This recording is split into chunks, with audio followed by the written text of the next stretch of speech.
Without doubt, the bravest man on the grid today must be the world champion and the pole sitter Nelson Piquet, who knows he faces an afternoon of considerable pain thanks to the foot he burnt when winning the Canadian Grand Prix. And the ice you see here is being packed into the footwell to help keep this very precious right foot, the one that does the accelerator and the clutch, free of as much pain as possible. Nelson, how tough is it going to be for you? Oh, I don't know. In the moment it's all right. My blitz under the foot open yesterday in the qualifying. Well, I try to do the best I can and see what's going. Nelson, you've never been lucky at Detroit. You didn't qualify one year. You should have won the race last year. What do you think of Detroit, and can you win it this year? Well, Detroit is a very exciting place to come and race. I like the circuit very much, and I hope we can have this for many years. About the race, I don't know. I hope I can do well this year. I'm in a good position here. I need to do a good start and keep going to the end. It's a very long race.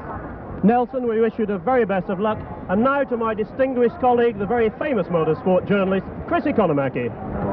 Back live here at the start-finish line. Well, the avalanche of technology that has swept over motorsports has touched more than the engines and the cars the men pilot. It has touched how races are scored. For many years, pretty girls sat in stands alongside the straightaway with stopwatches, pencils, and paper, and made notes as each car went by. Well, all that has changed. Longines of Switzerland and Olivetti of Italy have combined with $1 million effort to take over that job. Each car has a little radio on it, a transponder, weighs about ½ a pound. It has its own distinctive signal. And as it crosses over this strip of metal across the start-finish line, the signal that the transponder puts out is picked up and goes into the computer, where it is digested and flashed on these video screens, which each pit has. The information is there for all to see. It's really a lot better. It's much like buying a box of breakfast cereal in a supermarket and having the lines pass over the cash register and the numbers are flashed up right away. It's better, it's more efficient, but the girls are gone. Back to you, Ken. And an official welcome to you from the Detroit Grand Prix. I'm Ken Squire as we prepare for the standing start, which will send them on their way for round number 8 toward the World Championship of 1984. Let's take a moment for other news for a moment. Miami Dolphins running back David Overstreet, 25, was killed in an automobile accident outside of Tyler, Texas, near 7 a.m. this morning. Overstreet had played his college ball at Oklahoma. Our condolences are with his family. Here today, we're getting set for the start of what is going to be just a magnificent race on this gorgeous day, a race which has all the makings of being one of the fine ones. Alain Prost comes in here now, leading the point standings. No Frenchman has ever won the modern world championship. He'll be starting outside of the front row, attempting to do that today. And his teammate, Niki Lauda, will be coming from 10th position, and what a grand year he's having, already having won 2 races. And this is the kind, of course, where we'll see him attacking, where one has to be precise and exact. And no one can speak better to that than the man who was out here yesterday and will be our co-host. David Hobbs is in the Trans Am Series. He is the defending United States Trans Am champion. He made a move early in the race to go out in front in the Corvette number 1, and he led until halfway. And then the brakes faded on that car, and he was relegated to 7th position before it was over. But certainly David Hobbs is a fellow you can rely on to give you some information about exactly what this course can be expected to give you. Well, Ken, that was another defeat snatched from the jaws of victory, and as you say, brake problems brought it about. And that's very easy to have here on this 20-turn course. It takes a high toll of both machine and man. Very, very physically demanding. In the next 63 laps, these guys are all going to make somewhere in the region of 2,600. That's 2,600 gear shifts, and they're going to apply the brakes around about 1,300 times, that is, other than in emergencies. These modern Formula One turbocharged engines produce prodigious horsepower. For qualifying, nearly 900. For the race, about 800. So on these short, sharp straights, the acceleration is colossal, rather like a drag car, only they have the ability to stop and steer as well. And to give you an idea of what the horsepower is like, if you were to put this in an average family car and G the horsepower up to that sort of weight, it would be like driving one of those family cars with close to 3,000 horsepower. So these guys are going to have their hands full this afternoon on this tight course. Our 16 CBS cameras ready to bring you live-to-live coverage. Stand by, for after these messages, we will introduce you to the Grand Prix grid at Detroit for '84. The starting lineup for today's Detroit Grand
David Hobbs with a description. By courtesy of Nelson Piquet and the Brabham team, we were fortunate enough to go around a lap of the track here with the pole sitter himself. Here he is leaving the pits, that's the easy bit.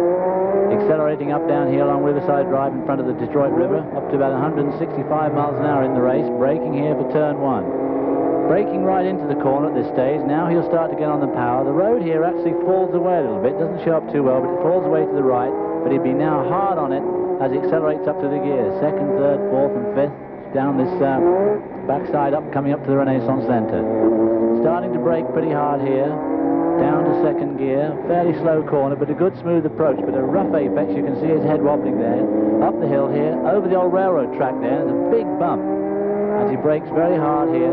Turns right. This is also just a little bit bumpy. And now he'll be really hard on it in 2nd gear. Up to 3rd, up to 4th. Up to about 100, 130 miles an hour by this stage, up to 145, 150 here. As he starts to come into this left-hander here, it's a little bit ill-defined. It turns left a little bit. Looks like it could be quite a quick corner, but suddenly he's got to be hard on it for this very sharp left-hander onto Congress Street as he goes past the University of Detroit. The road here curves right and then left, but at least it's very, very smooth through here and wide. So he'll go flat out, straight across those apexes, down to the right-hand side of the road here, wheeled off the track it looks, braking hard as he turns left here. This is a sort of a bit of a mishmash here, sharp left, keeping over to the left to make this right-hander as straight as possible. He's now accelerating down the 2nd longest straight here, 1,500 foot. He's going to reach about 145, 150 miles an hour down here. As he brakes at the end here, the road's pretty smooth, but in fact it's so smooth that it's quite slick. As he stops and turns very sharp left here, again no problem, not too fast, stay in the same gear, left, a swing right here. You can see they've cut the road back a little bit there so they can swing wide, and he accelerates now down Jefferson Street. Now this is bumpy down here, and there seems to be a plethora of manhole covers for some reason or other. They must have had trouble with the plumbing down here at some stage. Anyway, he brakes very hard now for the 2nd slowest corner as he comes up to the Cobo Hall. A bit of a squirt in 2nd. He may select 3rd as he goes down that left-hander, swoops down here, right over to the left, clips the guardrail on the right there as he goes under the bridge. A short, sharp acceleration here, probably stay in the same gear, and now he's hard on the brakes as he turns into the slowest corner here, which leads him onto the Atwater Street. Okay, accelerating really hard under the tunnel. It's not quite as dark as that in the tunnel in actual fact. He can see where he's going. And he's now reaching the 2nd highest velocity on this racetrack. He'll be up to around about 150 miles an hour. Terrific bump there as they brake. Back down to 2nd, sharp right. A little bit bumpy in the middle here, and then sharp left and very bumpy on exit here, especially if you get over near the wall. Accelerates up to 3rd, 4th gear. He'll be reaching about 130 here, dab on the brakes, probably down to third as he sweeps through the chicane, just misses that guardrail on the left and accelerates up to the fastest pace on this course, where he'll be reaching somewhere around about 160, 165 miles an hour. They're going, they're going, they're going. The field rolling out as you watch live the preliminary lap for the Detroit Grand Prix. Nelson Piquet of Brazil on the pole. A new record, 1 minute, 40 and 980 one-thousandths of a second, breaking the old mark of 1 minute, 44 and 734 one-thousandths of a second by our new a year ago. Now this lap now, this preliminary lap, is a counting lap. If someone should fall out here, they would still be marked in the record book as having been in the Detroit Grand Prix. Well, this makes up really for the warm-up lap on a rolling start. They don't have rolling starts. They have these incredibly exciting standing starts, but they do this one lap, warm the tyres, warm the engine, warm the brakes a little bit, and they'll come to rest up the front here very, very briefly. The lights will be red, and they'll change to green, and that is when the tension is running at its absolute highest. 7 rookies in the field. One of whom has qualified incredibly well. That's Ayrton Senna from Brazil, who's qualified in 7th spot in a car that up till now has not been particularly competitive, but boy, he's really getting it wound up. The car that won here a year ago, the normally aspirated Ford Cosworth Tyrrell car that won here with Albareto. Albareto now driving one of the blood red Ferraris. Well, Michele himself is not a rookie, but he's not been in Formula One very long, 2 seasons, and he's making a tremendous account of himself. And of course, when he won the Belgian Grand Prix a few weeks back, he was the first Italian to win in an Italian car for 18 years, so Ferrari are obviously very happy with him. They haven't had a world champion drive a Ferrari since the days of Ascari. Senna's car still showing the scars of his severe practice crash. You saw it in our opening today. He hit right at this chicane before you come into the start-finish line area. Sides bear no decals on his car, obviously hand-painted repairs, a major crash, and they had no spare car. They had to put his car back together, and he is the man, as they come to Cobo Hall, directly in front of Cobo Hall, as you watch live here in Detroit, that finished 2nd in that highly disputed race in Monaco. It will not be until July 18th. There was a report of June 18th when a decision would be made on that dispute. Some feel they should have restarted the race. Others felt that as he closed in, of course the race is over, so I think it's going to go in the book as half points, as has been shown, but there have been 2 protests lodged about Monaco. Well, he drove absolutely fantastically in appalling conditions at Monaco, and many people feel that he should have, the race should have carried on because the rain hadn't got significantly worse. David, most people just have a little problem with that tunnel. It looks so dark, so black when you flash out of the brilliant daylight into the darkness and back out again. Well, at this time of the day, of course, the sun is at its highest, and it is very dark in there, and a lot of these guys will be wearing tinted visors, which doesn't help, but it really isn't too bad in there. Now here they come to this chicane, which, as you can see, we'll have an extra narrow. camera there this year, and that was right where Ayrton Senna crashed, and crashed hard 2 days ago. Well, to make the most of this chicane, you must obviously come off it very fast because you're coming onto the fastest straight on the track, and to come off it fast means getting to within a couple of inches of the guardrail, and if it goes wrong, you've no room for error. Standing start, and as you remember 1 year ago, as you watched Prost come online in the red and white Marlboro car, right on the start, 1 year ago, Patrick Tambay's Ferrari had problems, and everybody missed it. Hearts now really starting to pound as they watch for these lights. All right, standing start, watch the lights. When they go green, the Detroit Grand Prix will be underway live on CBS. Waiting for the back rows to fill up now and come to rest. The front rows now starting to get a bit edgy as the engines get hot. Piquet has had trouble on 2 starts this year in Brazil, first race of the year. Red light is on. Underway. Like a big crash at the start. One car ripped around as one of the Brabham cars, I believe, is up against the wall, just past the line. I think that's Nelson too, is it? Oh, no, it's Mark Shearer and Nelson Piquet. Nelson Piquet, pole sitter, out before the race even starts. What a tremendous disappointment. Let's see if they'll bring the field back down. Probably will, I don't know quite. They're taking up rather a lot of roads. Prost is out in front in the number 7 car. There you see Nelson Piquet, and beside him Mark Shearer, who's had 2 inches. And another spin. One of the Ferraris has spun. Just down by the Renaissance Center, that looks like number 27. That's Arnie's broken his radiator. Albareto's car. Not just a simple winner at Belgium, who sat on the pole at Belgium, and he is in trouble, and one of the Ferraris has been retired. This course is so precise, so exacting, and so bumpy. Lots of complaints from the drivers about the course, but that would seem almost natural when a course is as tough as this one is. Well, it's so narrow too, and there's nowhere to go. In most courses, at a start like that, and you can try and overtake somebody, you can put a wheel on the grass, This but there is car no was grass. involved in that shunt. That number 27 was in that. We have several replays we can look at in a moment. It seems odd, actually, that Mark Schurer would be involved with Nelson Piquet, because Schurer was well down on the grid, and I'm sure he just got caught. Let's go to Barry Gill. Let's go to Barry Gill. Nelson, are you all right? Well, Nelson doesn't want to talk to us a moment under the team crew. Do you know what happened? Mansell looks like came up the center. There just wasn't space for three of them. Is Nelson all right? Yeah, Nelson's okay. Thank you very much. We have a 30-minute hole in the race. Let's go to Barry Gill. Nigel Mansell, not the start of the race that anybody wanted. Could you tell us exactly what happened? Well, the red lights turned to green. I got away and I got an initial jump on Nelson and Alain. There's a gap in the middle. I went for the gap in the middle, accelerated in first and was virtually alongside them. And then all of a sudden both cars just started to come in. I had nowhere to go. And Alain came across first, which pushed me into Nelson. I just moved. Then Nelson started to come across and I tried to move away from him. I got nowhere to go. I just tried to keep my wheels away from each of them. And then, of course, one of us touched. Now, is your car okay? I don't know, it took a bang on the front and a bang on the rear. The mechanics are just looking at it now, I sincerely hope so. Under the rules of the race, Nigel, are they now allowed to repair that car? Yeah, now it's a completely new race now. So, you know, the race hasn't started yet. Nigel, may I ask you as a driver, all the tension you had for the start, all the away there, what do you have to do now to get yourself back into the mood to start all over again? There's no problem at all, you know, we're ready to go again. Everybody's ready. I think we'll all probably be looking in our mirrors a bit to make sure no one's come up. But, you know, it's just crazy to try and squeeze someone out when they're there. Thank you very much indeed, Nigel Mansell. Back to you, Ken. David? Well, it is crazy to try and squeeze someone out in this air. It's also crazy trying to squeeze a pint into a quart pot. But I think what this does mean now in the rules of Formula One is that Nelson Piquet can probably get his spare car out. Chris Economaki is standing by with Alain Prost. Alain, it was a surprise start. Did you see how and why the accident began? No, I did not see anything because I did a good start and the accident was behind me, so I did not see nothing.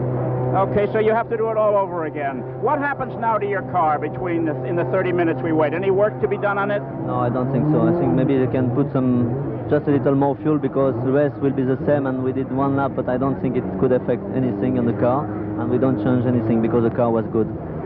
You are the world's greatest drivers in the world's greatest series. Why do we have episodes like this at the start of a race? Why do you think we have accidents like that? You mean? I think the problem is this kind of track, the start is very dangerous and some drivers are a bit too nervous at start, and I think we must be a bit more careful because the race is very long, it's about 2 hours and we have time to pass the other cars, nowhere to try to pass everybody at start. In other words, the time to race is once you get up to speed. The time to race is once you're away from the start. Yeah, I mean, I told you the race is long and I try to do good start because I am in first row, but otherwise you have to be careful, that's the problem. And how do you feel? Are you a little bit shaky? No, not at all. I'm concentrated. I try to do the same start than before and it should be okay. Okay, bon chance. Thank you.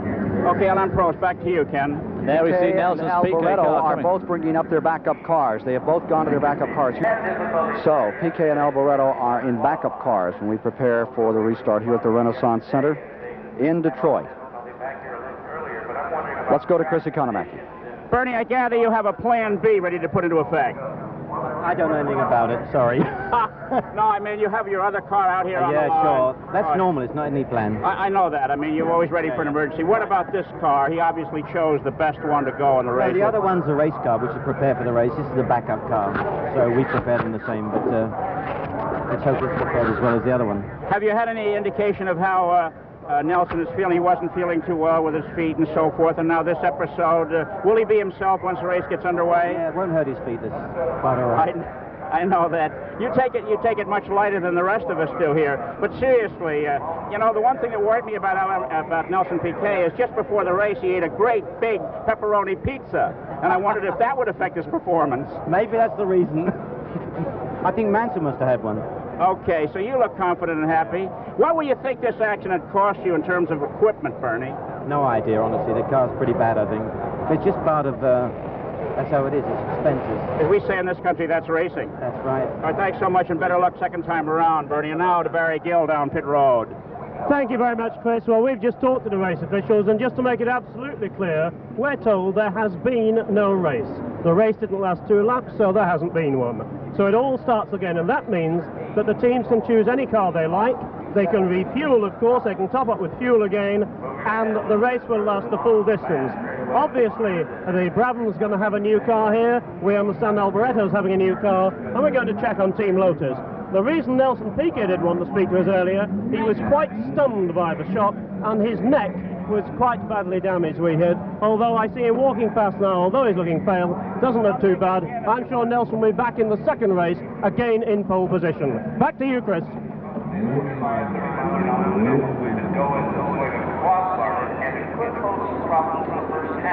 I'm here by Nelson Piquet's replacement car, and the work that's being done on it, believe it or not, is not on the engine, it's not on the suspension, it's not on the tires, it's on the electronic computer. They're reprogramming it for some reason. Apparently it wasn't programmed for the race, and that is the expensive device that manages the fuel control and dictates the horsepower of this engine. It's a very hot and humid day, and all of these things are taken into consideration when programming this electronic brain. Weighs about 20 pounds. It's down inside the right rear wheel, and the electronics expert is now making those changes. It's almost like a television repairman getting your set ready to go back on again.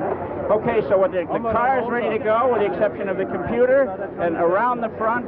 Okay, if the cameraman will turn around to the left front wheel, you can see that they're putting the ice back in the footwell here. This is because of Nelson Piquet's burned feet that Barry Gill talked about earlier. So we're going to have one of the fastest refrigerator cars in the world here for Nelson Piquet once this race restarts. Okay, that's it for here.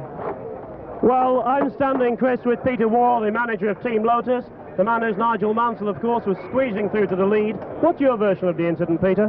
Well, I'm sorry to say, Barry, I saw neither the start nor the television coverage of it, but Nigel's rear wheel is certainly damaged, so he certainly banged something in the way.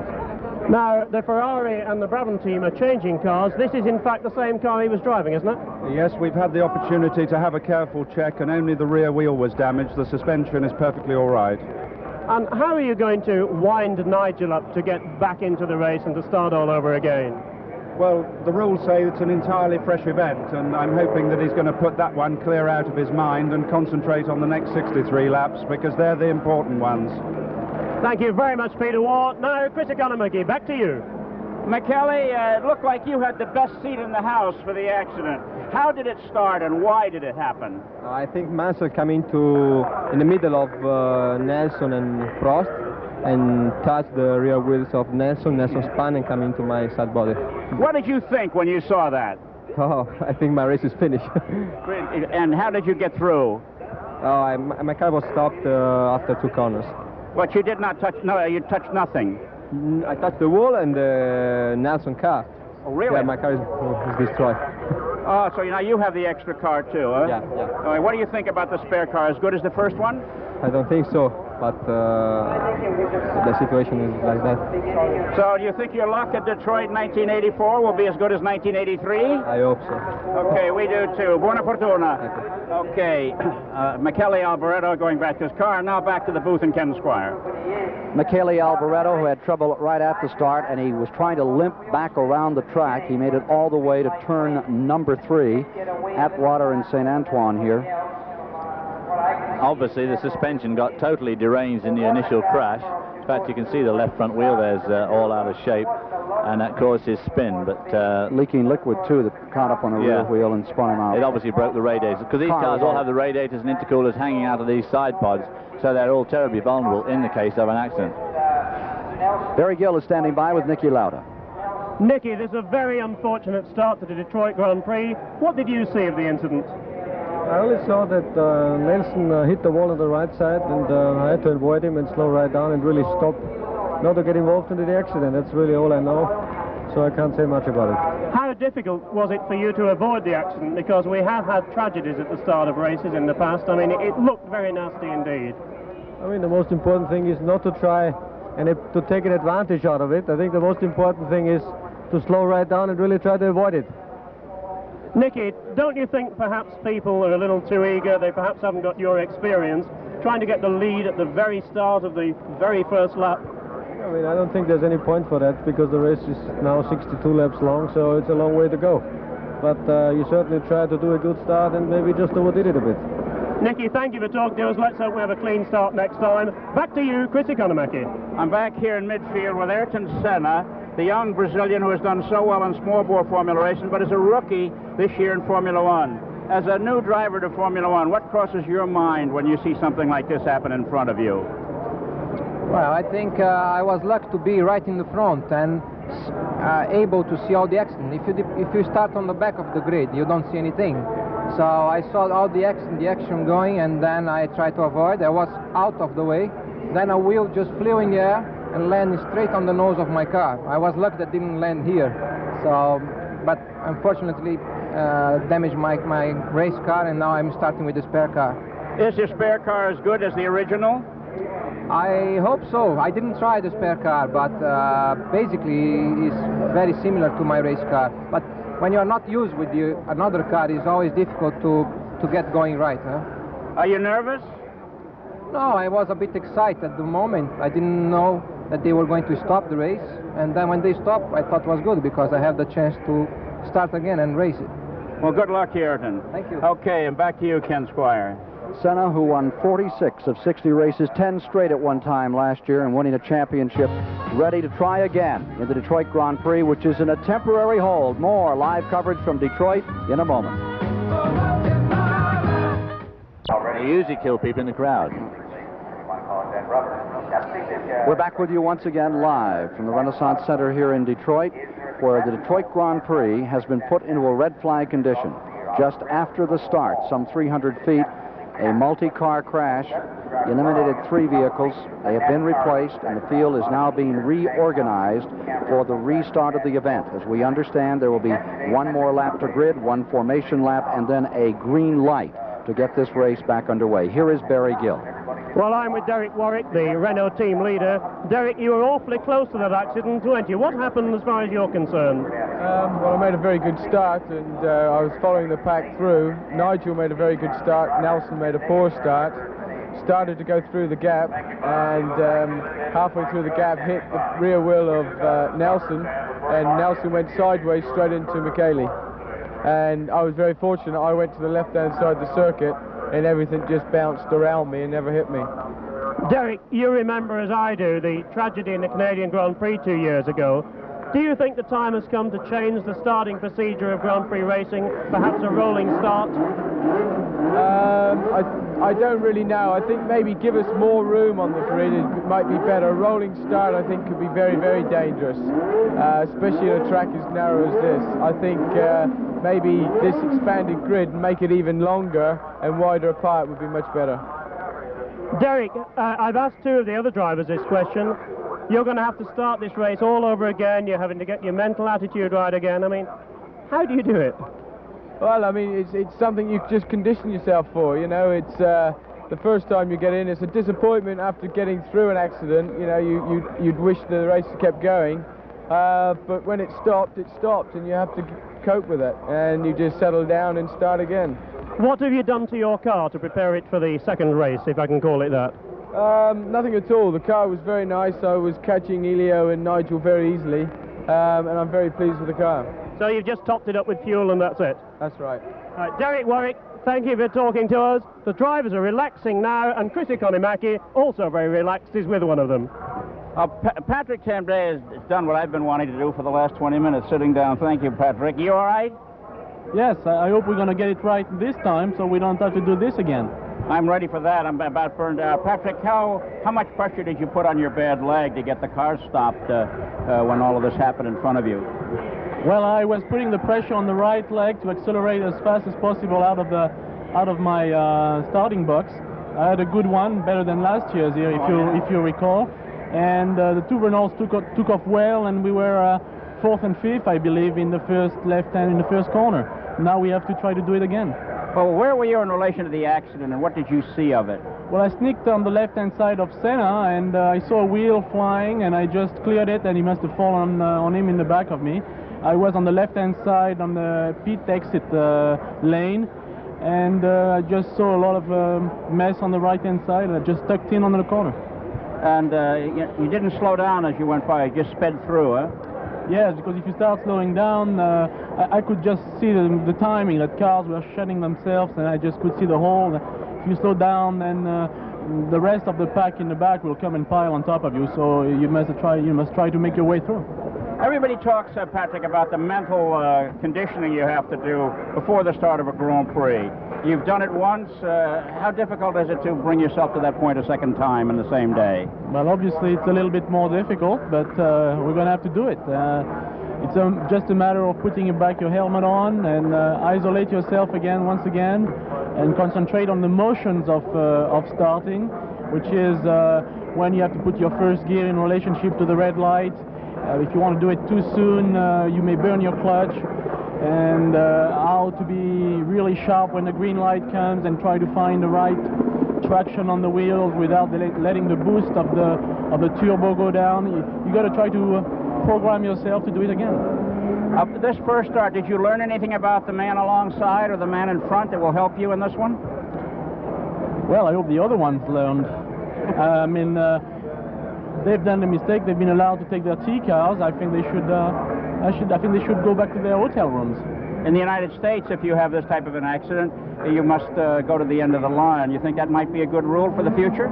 I think they should start at the back of the pack. Yes, I do. All right, Patrick Tambay, married to an American and driver for Renault. Back to you, Ken. Patrick Tambay still recovering from that crash at Monaco, and he broke his ankle. His first race he's run since then. Bob McCabe, the man who has put this race together, said if he could get $1 for every window from which there is an observer, this race would be back in the black.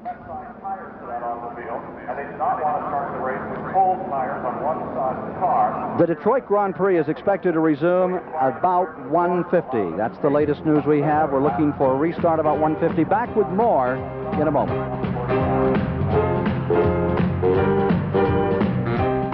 We're with you live in Detroit, Michigan for the 1984 Detroit Grand Prix, which is under a red flag condition after a crash at the start this afternoon, and we're about 10 minutes from the time they will get these cars running once again.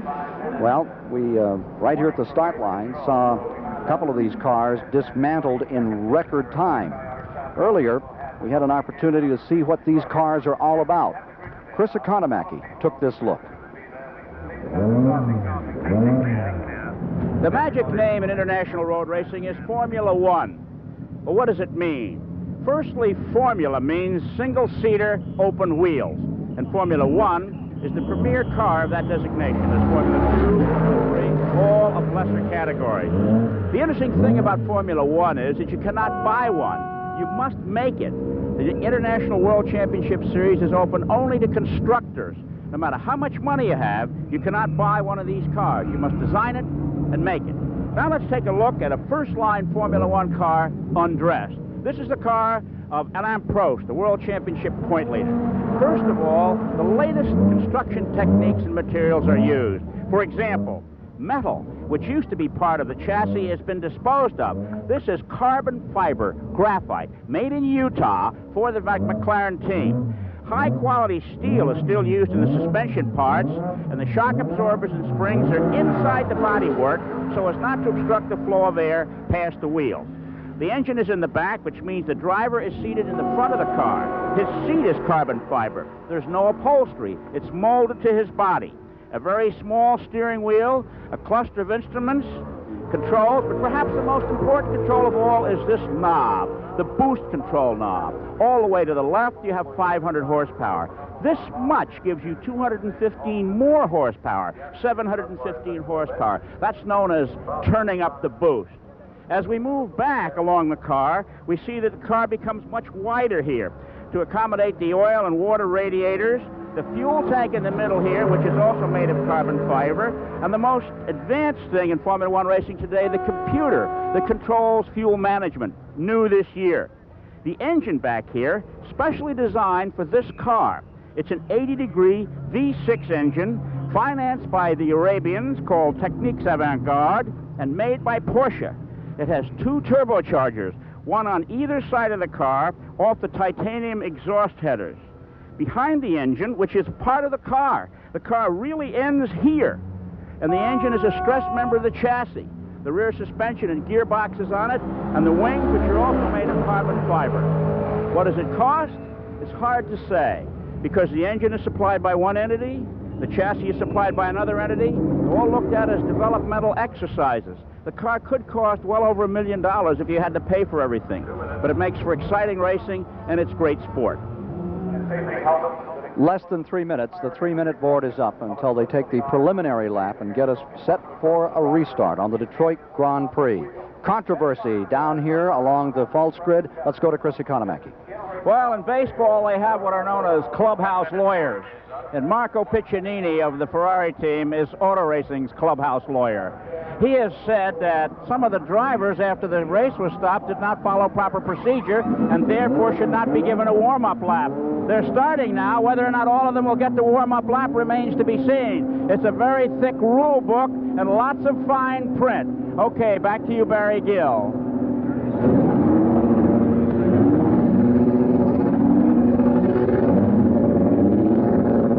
We're back with you in the booth, right at the start-finish line. We have been under a delay here on the start of the Detroit Grand Prix. Field getting ready for a preliminary lap. Let's take a look one more time at what happened to bring us to this situation today. As the field was coming off the start, at the line, Nigel Mansell made a move that forced the Ferrari, the red Ferrari of Albareto, into the wall. He collected the #1 car of Piquet, which is about to be hit by Mark Schurer's car. See the wheel flying? And that's the thing which had everyone here at Ayrton Senna's car gravely concerned. That weighs about 80 or 85 pounds. Back in 1968, I remember Mike Spence being killed by his own wheel at Indianapolis, and of course this year Jacques Villeneuve was hurt at Indianapolis with a flying tire. And that's why he didn't start the Indy 500. That's right. And there we see the only real victim of that crash, poor old Mark Schurer from Switzerland, the only guy here without a backup car, so he is out of the race. Very unfortunate for him. It's been unfortunate for Nigel Mansell, really, because he did make an extremely good start, and it's a shame to throw it away. On the other hand, of course, it's no good going for a gap that's non-existent. And there's 63 other laps to try and win this race. Although around these streets of Detroit, obviously the best start and the best position you can get early on, the better. But nevertheless, a bit of an error of judgment, but he did make a tremendously good start in the first place. The Goodyear Blimp America from Houston, Texas, giving us pictures of Tiger Stadium, where Milwaukee's in town today. And there's the Renaissance Center from where we are speaking today. There's the Goodyear Blimp, Captain Jim Dexter out of Maryland, and George Nader giving us those tremendous pictures. Detroit really becoming a performance center these days, thanks to people like Hitman Hearns, the rejuvenated Pistons, Tigers, and this great Detroit Grand Prix, which has really rejuvenated the downtown section along the Detroit River. Third year for this event, and a record crowd is here today. They had a record crowd yesterday for the Trans Am Series. And we're sorry to report that David Hobbs did not win. I did not win. Fate snatched it away from me. We led for a long time and had a good race, but unfortunately we didn't win it. And let's hope that their race today is less eventful. We had a good race in the streets here. In fact, there wasn't many crashes, although the Formula One guys had a bad day on Friday. Saturday was relatively uneventful, and obviously we hope from now on this race will be. In that Trans Am race yesterday, Tom Gloy was victorious. Willie T. Ribbs, your old teammate, came back and had second. Paul Newman ran third a lot of the day in the Trans Am Series, and then he had motor problems as well. Yes, there's more oil on the track here than there is in Houston. I think most of it's gone today. Should have said Dallas. That's where we'll be next. Our next live Formula One broadcast on CBS will come from Dallas, Texas on Sunday, July 8th. And that is a brand new venue for these cars. We hope you'll be with us on Sunday, July 8th. 2 American World Championship Formula One races, both on CBS this year. Coming up for a restart now, they are reporting, David. Going through this very sharp corner, coming up to the chicane, the fastest sweeper here, probably taking in third gear in these, third out of 6 speeds. That is, these cars now have 6-speed gearboxes. and they're coming onto the front straight where they'll take the start, and of course, which is the fastest part of this racetrack. That chicane is just about, what, an inch, less than an inch move to get through with a very quick steering. There is no room for two cars in there, obviously. It's a one-car track. Ready for the start once again. Detroit Grand Prix is online. Piquet to the point. Alain Prost, number 1 in the world currently, from France in second. Watch for the red light when it turns green. They will be underway now with 25 cars. Mark Shore having retired after that crunch. Cars still filling at the back of the grid. When the red light comes on, there's supposed to be 5 seconds to the green. Pray for a safe start. Now everybody's deciding, shall I put it in first now? Are we ready to put it in first? First gear? They're away. Thunder brakes. Piquet in the backup car edges out in front as they squeeze into turn 1. Through turn 2. Move on to Atwater Street for the first time to 130 miles per hour. Piquet with a 4-car length advantage. Now into a very tight right-hander onto St. Antoine. About 70, 80 miles per hour through here to Woodbridge. Very tight little straight there. Senna moved up the outside there as they come to this fast left-hand sweeper before they have to brake sharp left here, turn left here to go into Congress. Prost, third. Correction. In the third spot, Mansell, and fourth, Albareto. One of the V8 Turbo Alfa Romeos now showing in fifth. The cheaper for Patrese. And a Renault runs just behind him in the 6th position. 6-car length advantage for Nelson Piquet, 1981 and 83 world champion. Head down Larned Street. Car smoking back there. I think it's Manfred Winkelhock. Hard to tell, but it looks like Manfred Winkelhock's car smoking. Nelson Piquet got a pretty handy lead over Alain Prost there, who closes up on braking. Oh, and there's Nelson gets his tail out a bit there. Goes under the bridge. First lap, of course, the tyres are still a bit cool. There's the Benetton car well up there. Alain Prost right on his heels. Nigel Mansell as they go under the Atwater Tunnel. That's the ATS of Winkelhock. BMW powered car from Manfred Winkelhock of West Germany in trouble. They have not had a good year. Here they come are through the tunnel already. Coming to the chicane. You hear the whistle of the turbo there on that BMW engine through the chicane. Get that dead right or you're in big trouble. Albareto in third spot. And one of the Renaults up there in fifth. There's De Angelis. And Nicky Lauda up to 7th spot. Tambay looking very good up in the front 7 of the early going.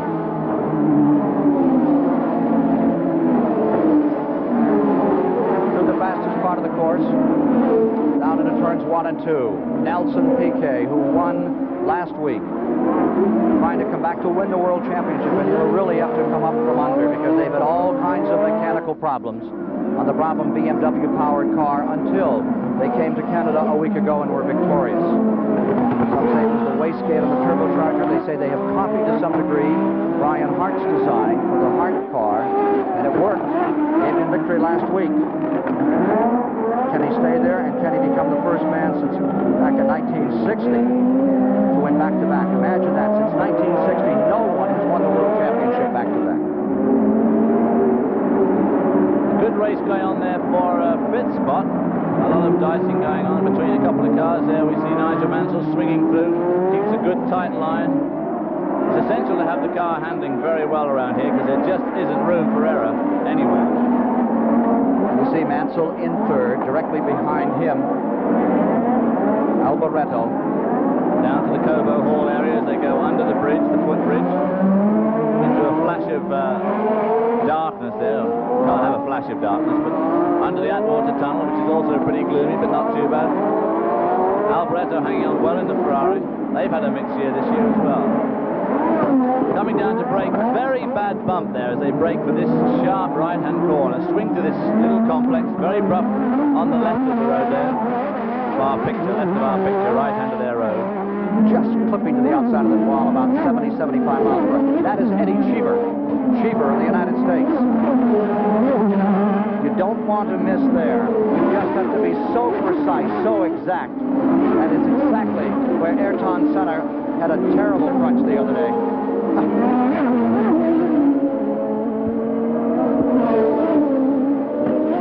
Back with the leaders. Piquet first, Prost second, third Mansell. Mansell still looking for his first win with a Lotus Renault-powered car. Albareto running fourth. Cheever is in fifth. And the sixth position now belongs to Derek Warwick, who drove to that second place finish. A brilliant job in the Belgium race. Team Ferrari won.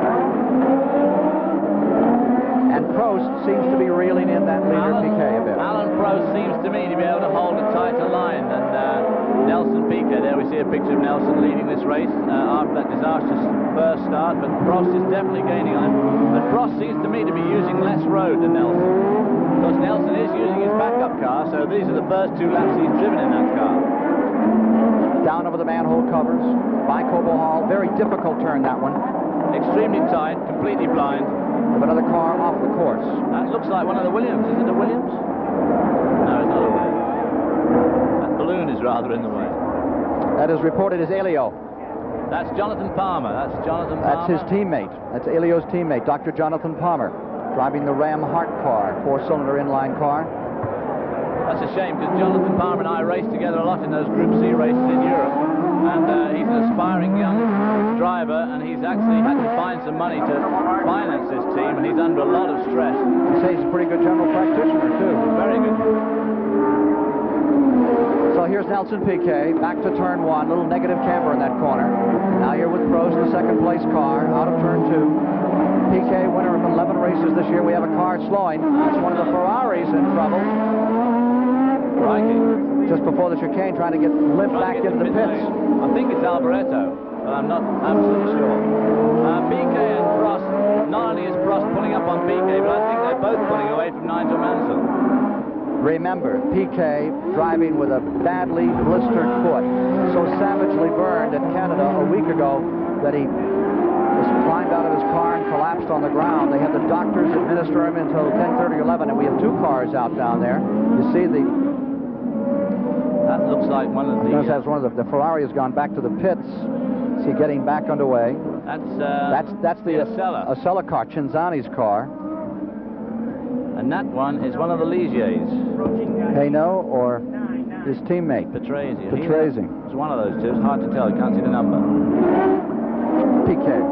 They have a new game called Hide the Numbers in Formula One this year. Piquet's car is readily identifiable. Some of them have them up on the wings, some on the side pods, some just about underneath. Of course, when you're familiar enough, you can recognize the helmets, but of course, one of the reasons for no numbers is because of the device that Chris was showing us earlier on, their own electronic device. They don't need the numbers for timing anymore. Here's Chris Economaki. Down here with Rene. Excuse me for one moment. Rene Arnoux is talking to Marco Piccinini, the Ferrari team manager, about the incident that took him out of the race. His car has been put on. You have one moment? I guess I can understand him being a little bit upset. One of the 2 drivers on the Ferrari team, and his car, if you can see it over here, is being pushed away with the work-on wheels on it, and the nose piece missing. So I guess his day is done. Back to you, Ken. Arnoux Ferrari is the one which has retired. Up and down season for Arnoux this year.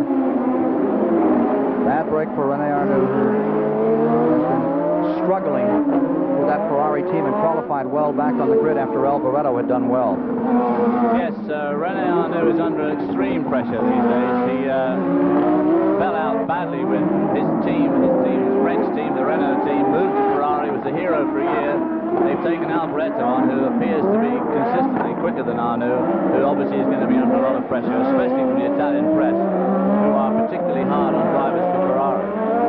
The only American, Eddie Cheever, now rides in the 6th position with the only V8 turbo-powered car here, the Alfa Romeo. Uses up a lot of fuel, and they have a limit of 58 gallons of fuel on board these cars. Many races they've been falling out of events here before the finish because they just ran out of fuel. Happened to the Renaults a few times. Well, it is a problem, and they do have to be very careful with that boost knob that Chris showed us on the McLaren earlier on. It's no good giving it too much boost, because that means too much fuel, and you could run short.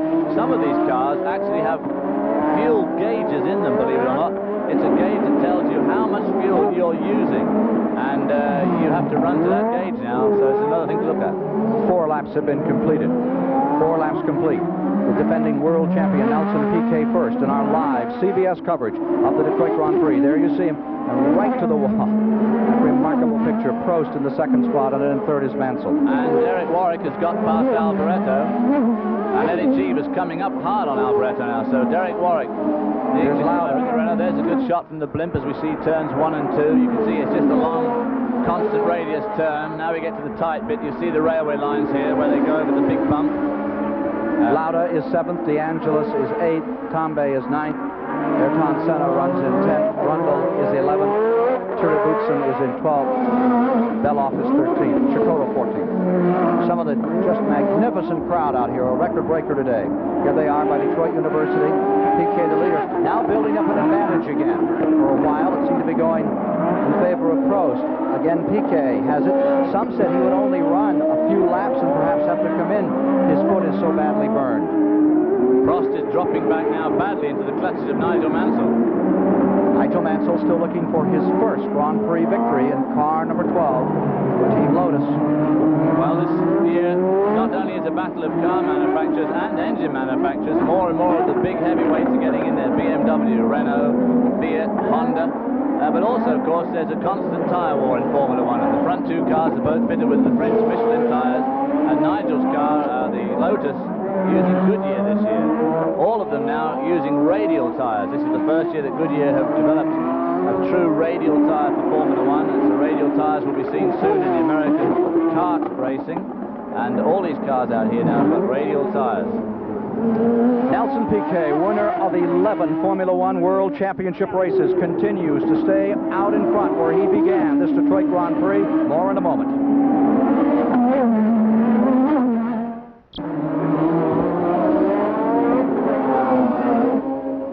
CBS live coverage of the Detroit Grand Prix with now 6 laps complete. Nelson Piquet of Brazil is leading in the Brabham BMW car. Alain Prost, currently number 1 in the world, rides second. Nigel Mansell is in third and closing. Coming to fourth is Derek Warwick, and fifth is Michele Albareto, with sixth the American Eddie Cheever. Cheever is in sixth. Niki Lauda is seventh. De Angelis eighth. Tambay ninth. Ayrton Senna is in 10th.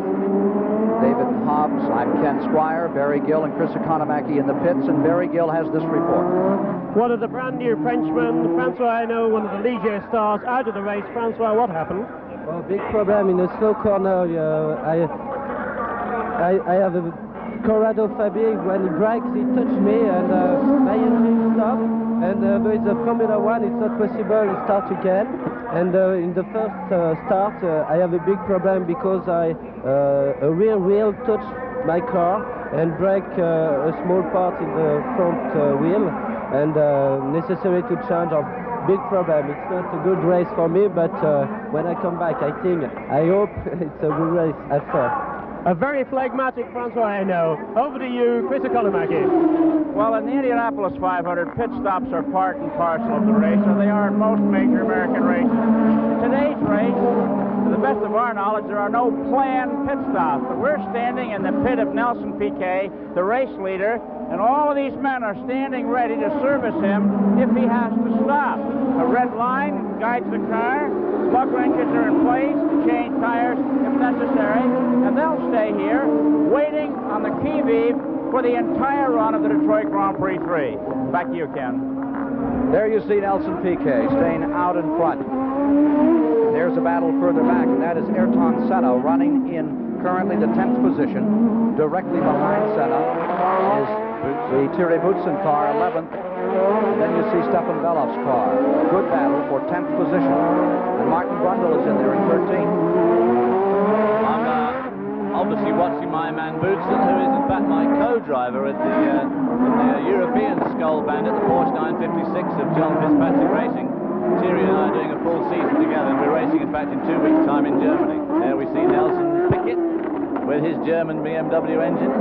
Car number 1, the world champion, leading this race at the moment. Pulling away slightly from his pursuers. More than 6 seconds. Nigel Mansell. More than 6 seconds now between first and second. Prost was the only one of the front runners to come through the first lap incident unscathed. Doesn't look like he's pulled out any advantage over that. Let's take a look at attrition now as we work through the 9th lap.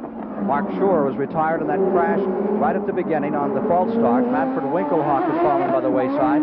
The Ramhart of Dr. Jonathan Palmer, the Ferrari of Arnoux, and now Hainaut has retired in one of the Ligier cars.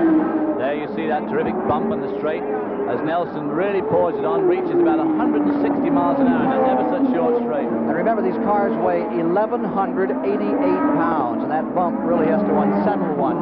Tremendously. And also at the same time, it's accelerating with about one force of gravity. And so when you hit bumps, it really magnifies them badly. Now he's got a fairly substantial lead there. Now there you see the struggle for second place. Piquet coming by, and there's the battle for second position.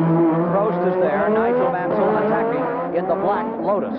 Mansell really closing up there, but the problem with this Detroit circuit is there's very, very few places to pass. And setting people up is easier said than done, because you have to make your best corner one of their worst, and you also have to be in the right place at the right time. Mansell makes the move. Nigel Mansell takes over in second place. Prost back to second. Something must be amiss on the tag Porsche-powered McLaren car, which was right up in the front row and has won 3 races this year. Meanwhile, you're back with the leader again. Nelson Piquet, the 2-time world champion, continues to draw away in the 3rd annual Detroit Grand Prix.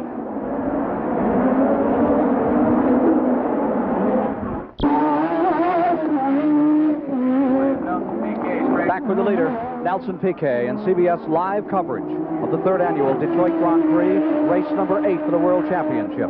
There you see the second place car, Nigel Mansell. Low angle shot coming through this very tricky chicane. Alain Prost is in 3rd, Warwick is in 4th, Eddie Cheever right there in 5th. See the heat rising. Here is Elio De Angelis coming by next. Back with Piquet. Nigel Mansell is the man on the move. He has moved up into 2nd spot. He was the fastest qualifier on Friday, but then Piquet pulled out all the stops in the final hour and went better than almost 5 seconds better than the old record of Arnoux from a year ago. Here he is, Nelson Piquet, driving hurt, driving magnificently, so fluid, so easy on any equipment. Well, Nigel Mansell's closing the gap on Nelson Piquet. In the last lap, he took off 2 seconds.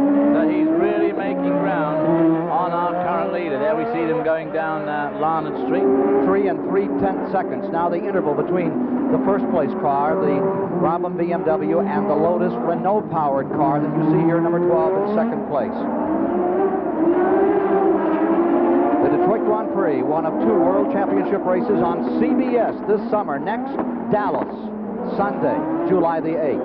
There we see them in front of the Cobo Hall, and Nigel Mansell is really eating into the lead of Nelson Piquet. They sweep under the bridge down to the sharpest corner here, turning onto the Atwater Tunnel, down to 1st gear, accelerating right up through the gearbox, 5 or even 6 speeds as they go under that tunnel.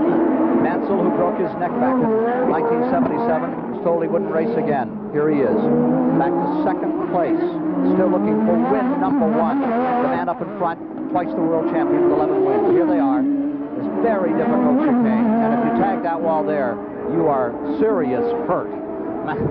Mansell was consistently quickest through the untimed sessions and the time sessions on Friday and Saturday until it came to the one that counted. And here we see a fabulous dice for 4th spot. That's Derek Warwick, Michel Albareto, and Eddie Cheever running up well there in the Benetton Alfa Romeo. A very rough, a very bumpy course, as we mentioned earlier.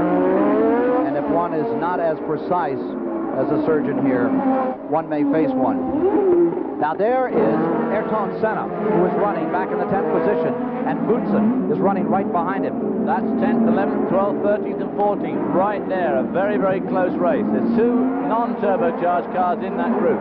Senna, Boutsen, then comes Beloff in 12th, and Martin Brundle next in 13th in that collection. There we see them streaming up the hill there. Just in front of them, you saw Niki Lauda and Patrick Tambay. Remember now that Lauda started 10th, he is up to 8th. Tambay, who started 15th, is now running 9th. Now there's some serious racing. There goes Stefan Beloff getting inside Thierry Boutsen as they go over that intersection. And Boutsen now being really pushed by Martin Brundle in the other Tyrrell. 12 laps have been completed. 12 are complete. You are back with the leader, Nelson Piquet. And here's that other battle, and that is a dandy. Moving up through goes one of the Williams cars, the number 6 of K.K. Rosberg. K.K. Rosberg driving the Williams Honda. Honda, another manufacturer that's decided to put their money on the line and get involved in the ultra-expensive Formula One technical program. And there we see the leaders. Nelson Piquet being hounded now very closely by Nigel Mansell. Can you imagine going wide open, just slightly adrift through that chicane, a total of 63 times, and hit it precisely right every time? Well, Piquet just puts his wheel just on that chamfered red and black curve, and if you just get it a couple of inches further up the curve than you meant, you're into that wall. There you see that home run batting precision, which is so necessary here. And if an error ensues in that area, the consequence is far greater than a number on a scoreboard. Ayrton Senna. There we see that pack scrabbling for the midfield, which obviously doesn't seem to be very important to us. On the other hand, if they hang in there to the end, they can finish in the top 6. It's all World Championship points, which is tremendously important for future sponsorship and, of course, money. Now, Senna has closed up considerably. He's closed on Patrick Tambay, and directly behind him is the Tyrrell. That is Boutsen in one of the Ken Tyrrell automobiles, powered one of the aspirated cars here, the Ford Cosworth car. That's Stefan Beloff in the black Tyrrell there, and they're right on top of Senna, and as you say, they're winding in the World Renault. Closing the gap on the lead, and look at Nigel Mansell pull up. They're averaging 81.744 miles per hour. Oh, and Nigel Mansell just turned the fastest lap in the race so far, and he's right on Piquet's tail. Nigel Mansell in his 51st Grand Prix performance, closing on the two-time world champion. He made a beautiful pass on Alain Prost, as we saw before. After going through the Congress Park, he slipped down the inside to the intersection at Beaubien, and he's driving a superb race this afternoon, and is really setting Piquet up for the kill now. Fastest part of the course, over 160 miles an hour. Mansell moves in. His best finish, he's been third 3 times. He has been third 4 times now. Once this year in France. Here he is within 4 car lengths of Nelson Piquet as they work the 14th lap. Well, there's a tremendous amount at stake here. This telecast is going to be seen by about 300 million people around the world with their various commentators, and we've got 2 giants out the front. We've got the Michelin Tire Company, we've got Goodyear Tire Company, we have a Renault engine and the might behind it, and of course the German BMW engine out there. Here's Chris Economaki. Okay, Derek Rourke has just finished for a pit stop. Rather long by Formula One standards on our stopwatch. The right front wheelman was way off. This should have been well under 10 seconds, and that's going to cost him as he goes back in the race. Problems with the tire. Eddie Cheever has passed Michele Albareto for 5th. Cheever is now into 5th. Albareto is in the last point-scoring position. 1 point for 6, 9 points for a win, 6 points for second, then 4, 3, 2, 1. 1 point for last collectible point in a Grand Prix race. There is the battle for first. Still in front, Nelson Piquet, who must be grimacing here and feeling the pressure from Nigel Mansell with his badly burned foot. There we see that incredible battle for 10th place, and Stefan Beloff has dropped from about 9th back to about 12th or 13th at the moment in that shuffle. They must have had a big shuffle on that lap. Lauda, you see, in the red and white car is 7th. Tambay is 8th. Thierry Boutsen is up to 9th. If you could just get to the head of that lineup, it'll make a big difference to your position. I believe that's Lauda, the 2-time world champion. Back with the leaders again, as Mansell stays there, hovering in 2nd place, shadowy Nelson Piquet down the fastest part of the course into turn 1, negative camber 2. Now clutching for the gears and coming up to 130, 140 miles per hour. What a great Formula One race after a near tragic start, which delayed us by some 40 minutes before we were ready to get this going another time. Now these 2 are going to have to be deciding now how they're going to conserve their fuel, maybe. There you see Albareto. He is being shown 5th. Eddie Cheever's pulled well away from Albareto. Oh, indeed he has. Cheever is doing a magnificent job. The 4th place runner right in front of Albareto as you're sitting looking over his shoulder. There's Eddie Cheever just in front of him. In fact, Eddie Cheever's making Albareto extremely good ground now on Alain Prost. I have a slow car, and that must be the teammate. That is Patrese. Looks like the right front is chewed up on that car. I don't think it's a flat tire. It's something obviously horribly bent because it's not touching the floor. He must have hit something. That's Riccardo Patrese. Yeah, the right front suspension. The right rear tire is the down. right rear tire is flat. The and wheel's that's what bent. brings the left front tire up like a hurt paw. Riccardo Patrese in trouble with one of the Alfa Romeo cars, V8 turbo. Those cars are extremely powerful. Now this is tricky under the bridge there. He's going into the gloom. Anybody coming up behind him, he's going to be difficult to see in there. So he's going to keep right up to the right. Dangerous situation here. And the leaders get through.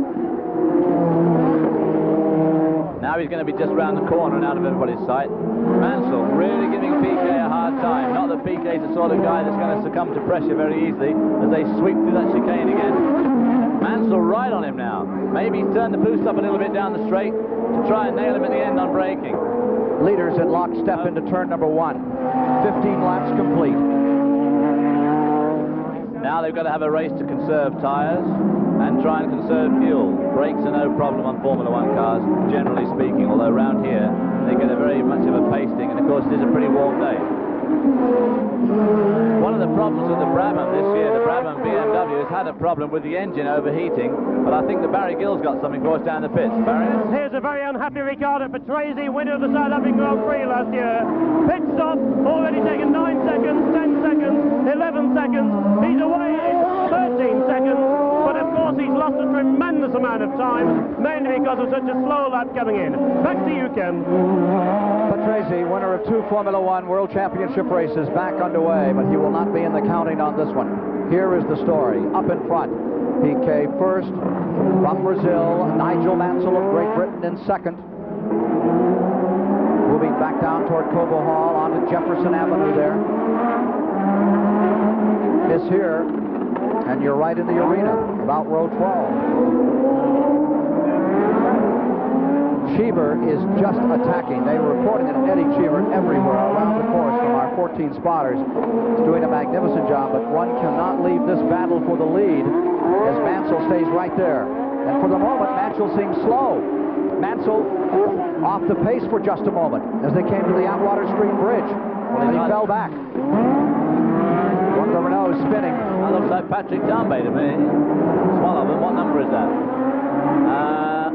Tried to get back on the road and nearly drove under somebody else. There's Nelson Piquet. I believe he came under Fabi. Now got a very handy lead over Nigel Mansell, who must have either had a momentary problem or has got a continuing problem. Mansell seems to be in trouble and trying to win it back-to-back, winning in Montreal a week ago. Now here is Mansell. You saw him go into the bridge and the car just backed up on him. Well, he seems to be going all right now. I don't see any flat tires. I don't know. Eddie Cheever is now third. Maybe. Perhaps we can find something here. Oops. Here's a replay coming in, and that looks like the 16 car. Would that be Warwick? And there goes De Senna past Patrick Tambay. This was that very tight race for 8th, 9th, and 10th place. And Tambay selects gear, drives off, and in fact drove right under somebody else. Very slippery course they're reporting. So Piquet gets the advantage. Here is the second place car. Mansell now back with Piquet. Mansell lost 6 seconds in 1 lap, David. He must have had a bit of a spin going under that, down this section right here, past the Cobo Hall. It is a pretty tricky spot, and he must have had a momentary spin or something, half spin. See the fuel building up in those turbochargers and giving us those explosions and blasts there. You can see every time he changes gear. There's another Skull Bandit. That's Philippe Alliot, the Frenchman who we saw being interviewed on the finish line, start-finish line. In fact, our lead is about to come up and lap him. Here they are, back for the chicane. Nelson Piquet in first. Mansell in second. Eddie Cheever has come to third. 17 laps complete. 17 down. And Piquet in a backup car continues to lead. Live coverage of the 1984 Detroit Grand Prix will continue after these messages.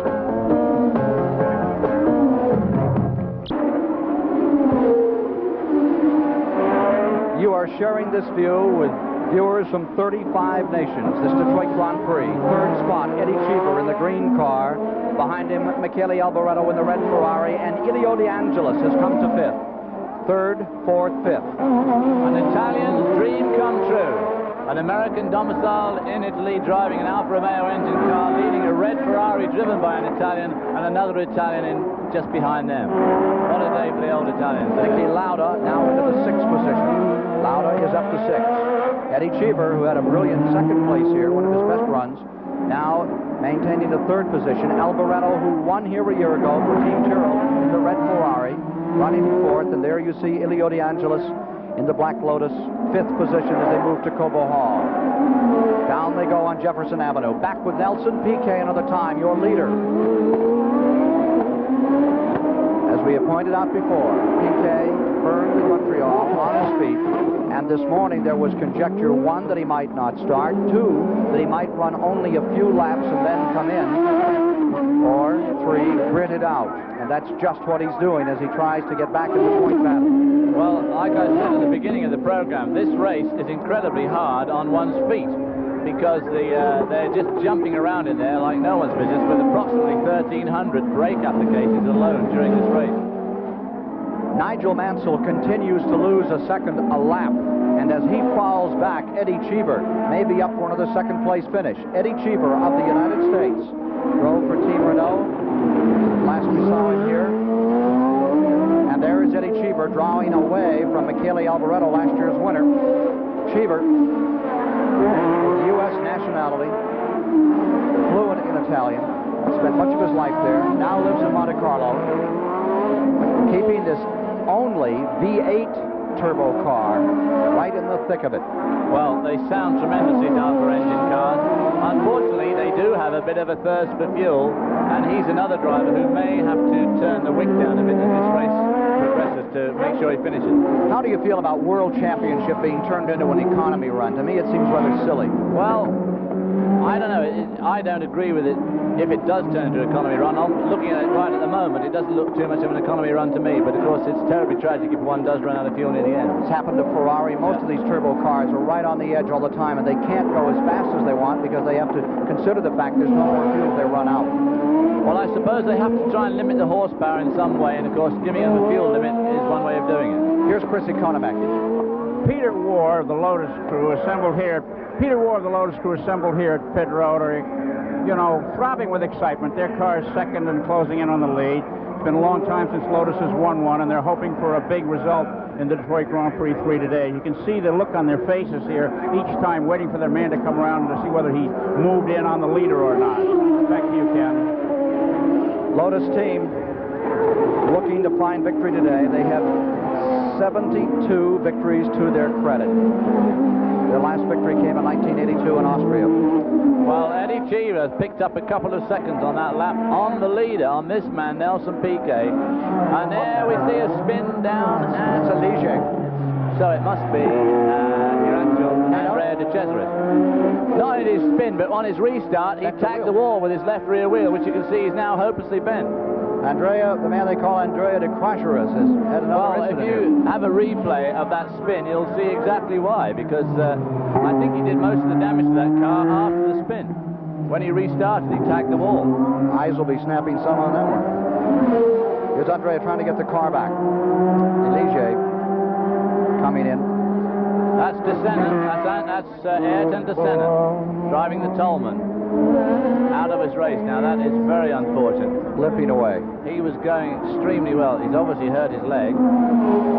Second place finisher at Monaco, and was closing better than a second, sometimes 2 seconds a lap on Prost when they dropped the flag and concluded that event about 31 laps. I'm pretty sure that was Senna. It looked like him in his car. So he'll be very disappointed, but yes, that's Ayrton De Senna, last year's British Formula 3 champion, just about to get over the wall. Obviously hurt his right leg, having his helmet taken off for him. 24 years old, from Brazil, was the South American go-kart champion in 1977, won the South American title, went to Europe, raced go-karts in Italy, then moved on, and many say he is the next power of South America.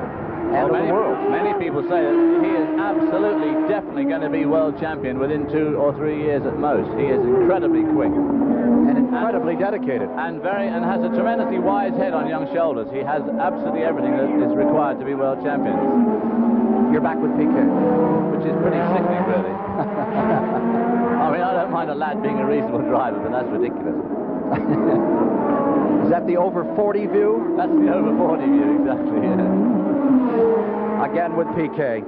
Last year won the title on reliability. Nelson Piquet in front for Bernie Ecclestone's Brabham BMW team. He had 3 wins last year, 3 second places, 2 thirds, 2 fourths in the 15-race series. And here he is. What may be his toughest performance that he's ever been in. And Eddie Cheever gaining ground along with Michele Albareto on Nigel Mansell. We will have a battle for second place. Well, Eddie Cheever's winding him in. That Albareto is going very well. As I say, its Achilles heel is its usage of fuel. It does use a lot of fuel. And Mansell has turned it down. He'll be out of luck. Mansell has gone from 8 seconds in arrears to just 5. So he's struggling. He's trying to keep this thing gathered up. There's the leader. It is Piquet. I mean, I hate to say it at this stage, but Piquet does drive impeccable races. And as I say that, he'll no doubt run into the guardrail. But this is fairly close to an engine that one might buy. That is the BMW motor, and it's closely related to the 320 BMW, right? Same crank? It is absolutely the same block and crankshaft. It is a production piece. Here's Chris. I'm with Eddie Cheever. It's a short day, Eddie. Mechanical problems, obviously, huh? Only race I've had ever since I began that I could have won. And I lost all my boost pressure after 10 laps, and I thought I could keep going, and something went wrong with the boost. What kind of a track is it, and what's the day like other than that? It's a track where you can't make any mistakes, and I was doing a good race. I was going strong. I had a lot in hand. I was sure I was going to win it. How long does it take you, Eddie, to get over something like this? What? How long does it take to get over a day like this? Till the next time you have a chance of winning. Okay, Eddie Cheever, an obviously irate young man. Back to you, Ken. Eddie Cheever in his 61st Formula One race. And he thought he had a win going today, but for Piquet averaging 82.02 miles an hour, that hope still is very strong. That Skoll car for a moment left the course and is now back on once again. Interesting to see Eddie Cheever, who's a bit of a health food nut, sucking a Coke there after the race. Indeed he is.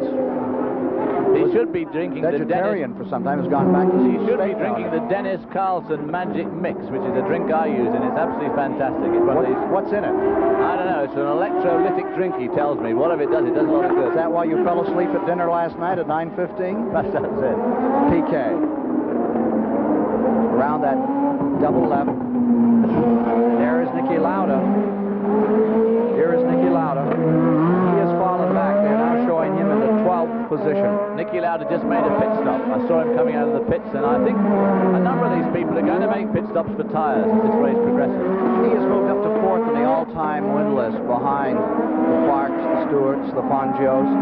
We asked him if he still got the same thrill when he strapped into a race today as he did when he started 13 years ago. Certainly not, because I'm today 35 years old. When I stepped into the march, I think it was 22 or 23. I think man changes all the time, and today my view of everything is completely different when I was 22 or 23. So all my things I'm thinking today are different. I will never forget 1976, that year when so many things went so well for him and then almost ended in total tragedy in Germany, and then the Japanese Grand Prix, which Andretti won, and he retired from because it was raining so hard, he said it just isn't worth it.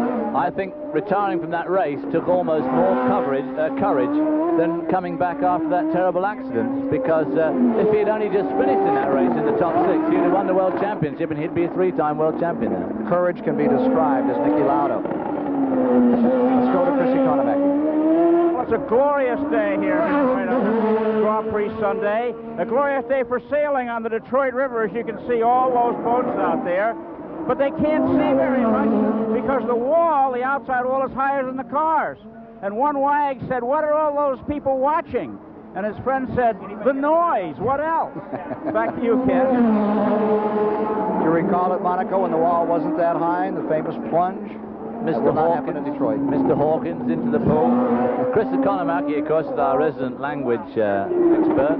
Speaks to all these drivers in their own languages, or at least says goodbye in their language. Orders wine in all the languages and says goodbye. Yeah, he says Van Ordinaire incredibly well. Nelson Piquet leads with now 24 laps complete in the 1984 Detroit Grand Prix. We'll be back with more live coverage of the Detroit Grand Prix after this word from your local station. With you live at Detroit, David Hobbs, I'm Ken Squire, Barry Gill, and Chris Economaki in the pits. We are working the 26th lap now as Nelson Piquet continues to lead, but the story is further back in this field. They're battling here for second place. Nigel Mansell is in the second spot, and right behind him comes last year's winner, Michele Albareto, in the red Ferrari in third. There is your leader, Nelson Piquet, going first. Now let's look at the battle for second. Some 15 seconds back. Mansell is there, followed by Albareto, then DeAngelis in the back of the picture in the second Black Lotus car. Second. Mansell must have run into some problem of some sort, because he slipped right back off the pace, fell back into the clutches of Albareto in the Ferrari. Leader. Back again to that battle for second position. DeAngelis hanging tough today. Again, he is fourth, and Thierry Boutsen of Belgium is in fifth, and the sixth position is now Keke Rosberg of Finland for Team Williams. My man Boutsen comes up through the field. Your teammate. My teammate. I hope he drives that well in a couple of weeks. Nelson Piquet in front, trying to be the first man since 1959-60 to win the World Championship 2 years in a row. The last time it was done, Jack Brabham for Cooper. Now here's that battle for second place again. Mansell seems to be able to hold his own with Albareto, and that's the second Team Lotus car at the back there. That's Elio DeAngelis. Mansell seems to be able to hold his own, as I say, quite well against the Ferrari, but he is losing ground on Nelson.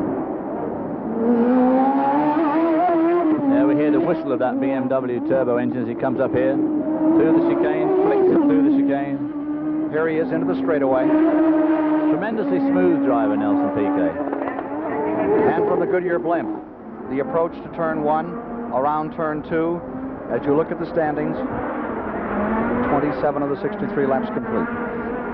Now let's show you, we're looking back to find second place, and there you have it. The interval back to the second and third, as well as fourth place cars. And the fourth place car fell back a bit. Yeah, it did. And fourth place car is in fact, and there's Mansell slowing down. Mansell is slowing down.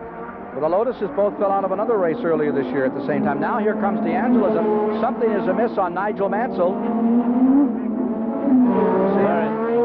Falling off the pace, and DeAngelis is up to third. We have another car coming. Oh, I think that's my teammate. A silly boy. What's he doing? I can't see from that far away, but it looks a bit like it. Leader Piquet. Nigel Mansell, who had been in second place. His car in trouble. So Albareto in the Ferrari is now second. One slip by this man, Nelson Piquet, could give Albareto his second and Ferrari's second win of the year. And his fourth Grand Prix victory, and of course Albareto won here a year ago. Apparently he takes to this track. It is actually a thrilling track to drive around. There's a lot of complaints from some of the drivers about the bumps and the sharp turns, but really, if you get into the swing of this place, it's a very, very exciting course to drive. Albareto started today in fourth position.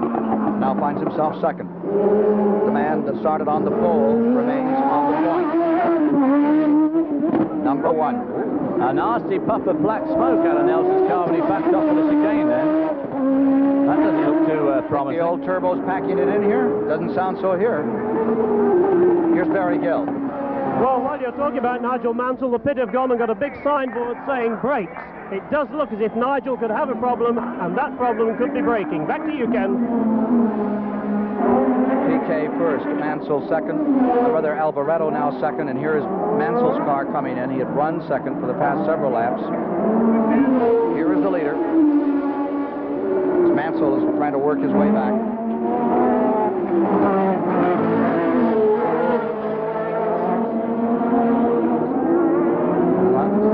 That's the battle for 5th and 6th. That's Martin Brundle and Stefan Beloff, his teammate in the Tyrrells, and Keke Rosberg right in front of him in the Honda. Keke Rosberg there in the white-yellow car. There's Brundle right behind him. He's actually, Rosberg is now 5th. The problems Mansell is having, he's picked up a spot. Rosberg 5th, Brundle 6th, Beloff 7th. They're having a good race. Unfortunately, in that race should be Thierry Boutsen, who we just saw go down that escape road. Of course, he may have had a mechanical problem. One of the things with these cars is if you do make a bit of a boo-boo and you spin it or in any way stall the engine, you can't start the wretched thing out there anymore because they're started with compressed air. And I personally think that's a bad thing. I think they should have a battery and an onboard starter because it seems a shame to be out of a race just because you stalled the engine. Well, several races this year have had 8 and 9 car finishes, but attrition has not been as much a major story here today. Mansell's in the pit. Here's Chris Economaki. Nigel Mansell's coasting in very slowly. He's unleashed his seat belts, which tells us he feels the car is finished on the day. We'll try and get a word with him. They're all looking at the back end there, and no one's talking to the driver, so apparently they're fully aware of what the problem is. Boy, there's a lot of men in the pits here. It's so unlike Indianapolis car, and they're starting to push the car away, so it's obviously diagnosed as a fatal ailment, whatever that may be. And as you can see, Mansell here is being attended to by his pitman. We'll try and get a word with him when he's ready. Perhaps we can steal the conversation here. Now, that's the windsock comes off, and you can just see the fatigue etched on his face there. It's soaking wet. Okay, Nigel?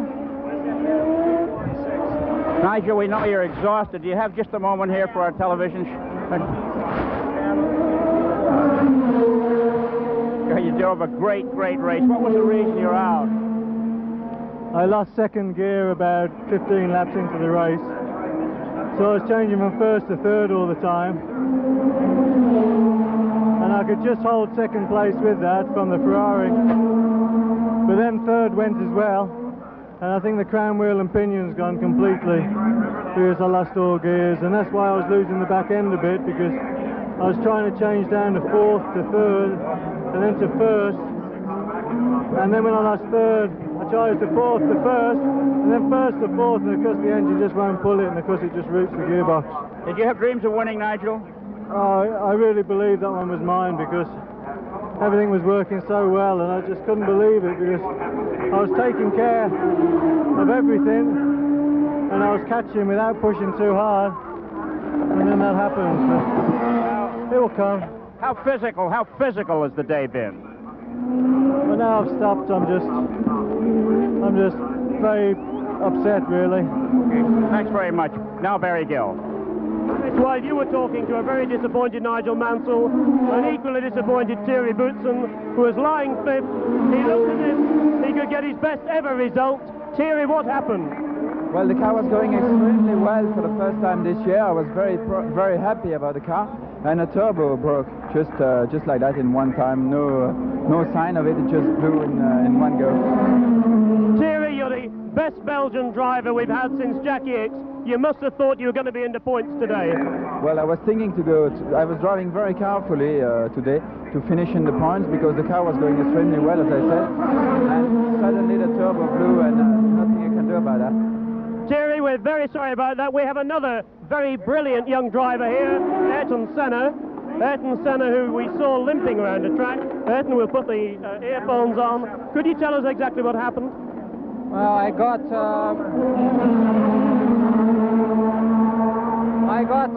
a problem with the front tires to overtake Tambert, had the blisters, and then eventually I lost a wheel down the straight. I lost the rear right wheel, and I'm flat out in fifth gear, so it wasn't a good emotion. Huh? You looked as if you were limping when you got out of the car. Yeah, I didn't have blood in my legs, so I couldn't feel my legs. So when I touched the ground, it was like I didn't have any leg on the right. But you mean it was cramped? Yeah, I couldn't feel my leg. You know, that was a problem. But you haven't lost your appetite for racing. No, I was trying hard. I think we could be in the points today. was taking it easy, the car, but eventually I lost a wheel, something that you never expect. Ayrton, you're one of very many disappointed drivers. I know there's a long time ahead of you to do better. Thank you for talking to us. Back to you, Ken. The best lap of the race has been turned by Derek Warwick for the Renault team. The British driver had a lap at 1 minute 46 and 461 thousandths of a second.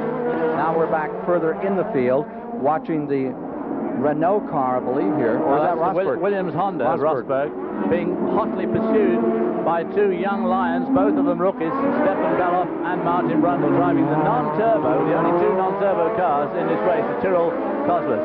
Rosberg has come to 4th position now with 30 laps complete. Keke Rosberg, the 1982 world champion from Finland, who you see there. Right behind him comes Martin Brundle and one of the Tyrrell cars, the Ford Cosworth car. I thought one interesting thing when Chris was talking to those two drivers, Barry was talking to those two drivers, was I don't know whether you noticed that Thierry Boutsen, after that nearly an hour of driving, his hair wasn't even out of place, not a drop of sweat on his brow, and Ayrton Senna sort of looked normal. I mean, he had sweat on his brow. And I always feel very bad when I drive with Thierry because I look like a wet dishcloth when I get out of the car, and he jumped out just like he hasn't been out. Nigel Mansell looked like he had been put through the ringer. I'm not supposed to be biased, but one would hope he would have a great race down at Dallas. Nigel Mansell had such a great race here. More from Dallas, or rather more from Detroit in a moment.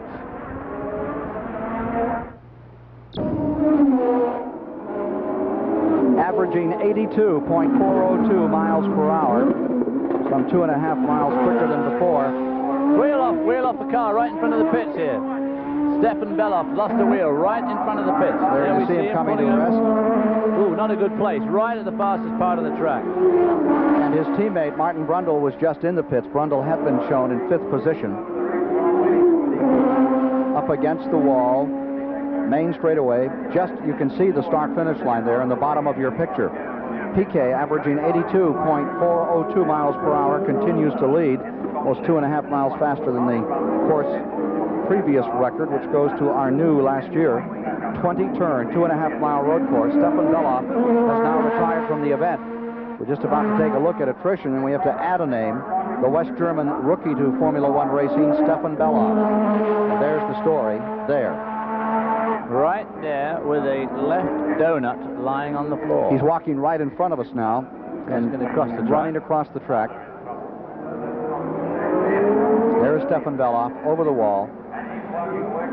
An extremely aggressive, fast driver. Stefan set the world on its heels last year, driving the Porsche 956 in the European long-distance races by setting some absolutely paralyzing times in a big, what is compared to these, a big, heavy, fast car. Here is the leader, Piquet. Niki Lauda has pitted car number 8 and has come back on again, or may still be in the pits here. Lauda's number 8 from Team McLaren, the tag Porsche-powered car. Not a good day for them, but Derek Warwick is doing a fantastic job of pulling back through the field, having dropped to 15th after a spin, and he's now streaming up through the field and is the fastest car out there by a long way. Let's see if we can see where the Beloff problem was created here. Here he is at the chicane. Uh-oh. Is he going to tag the chicane, Brett?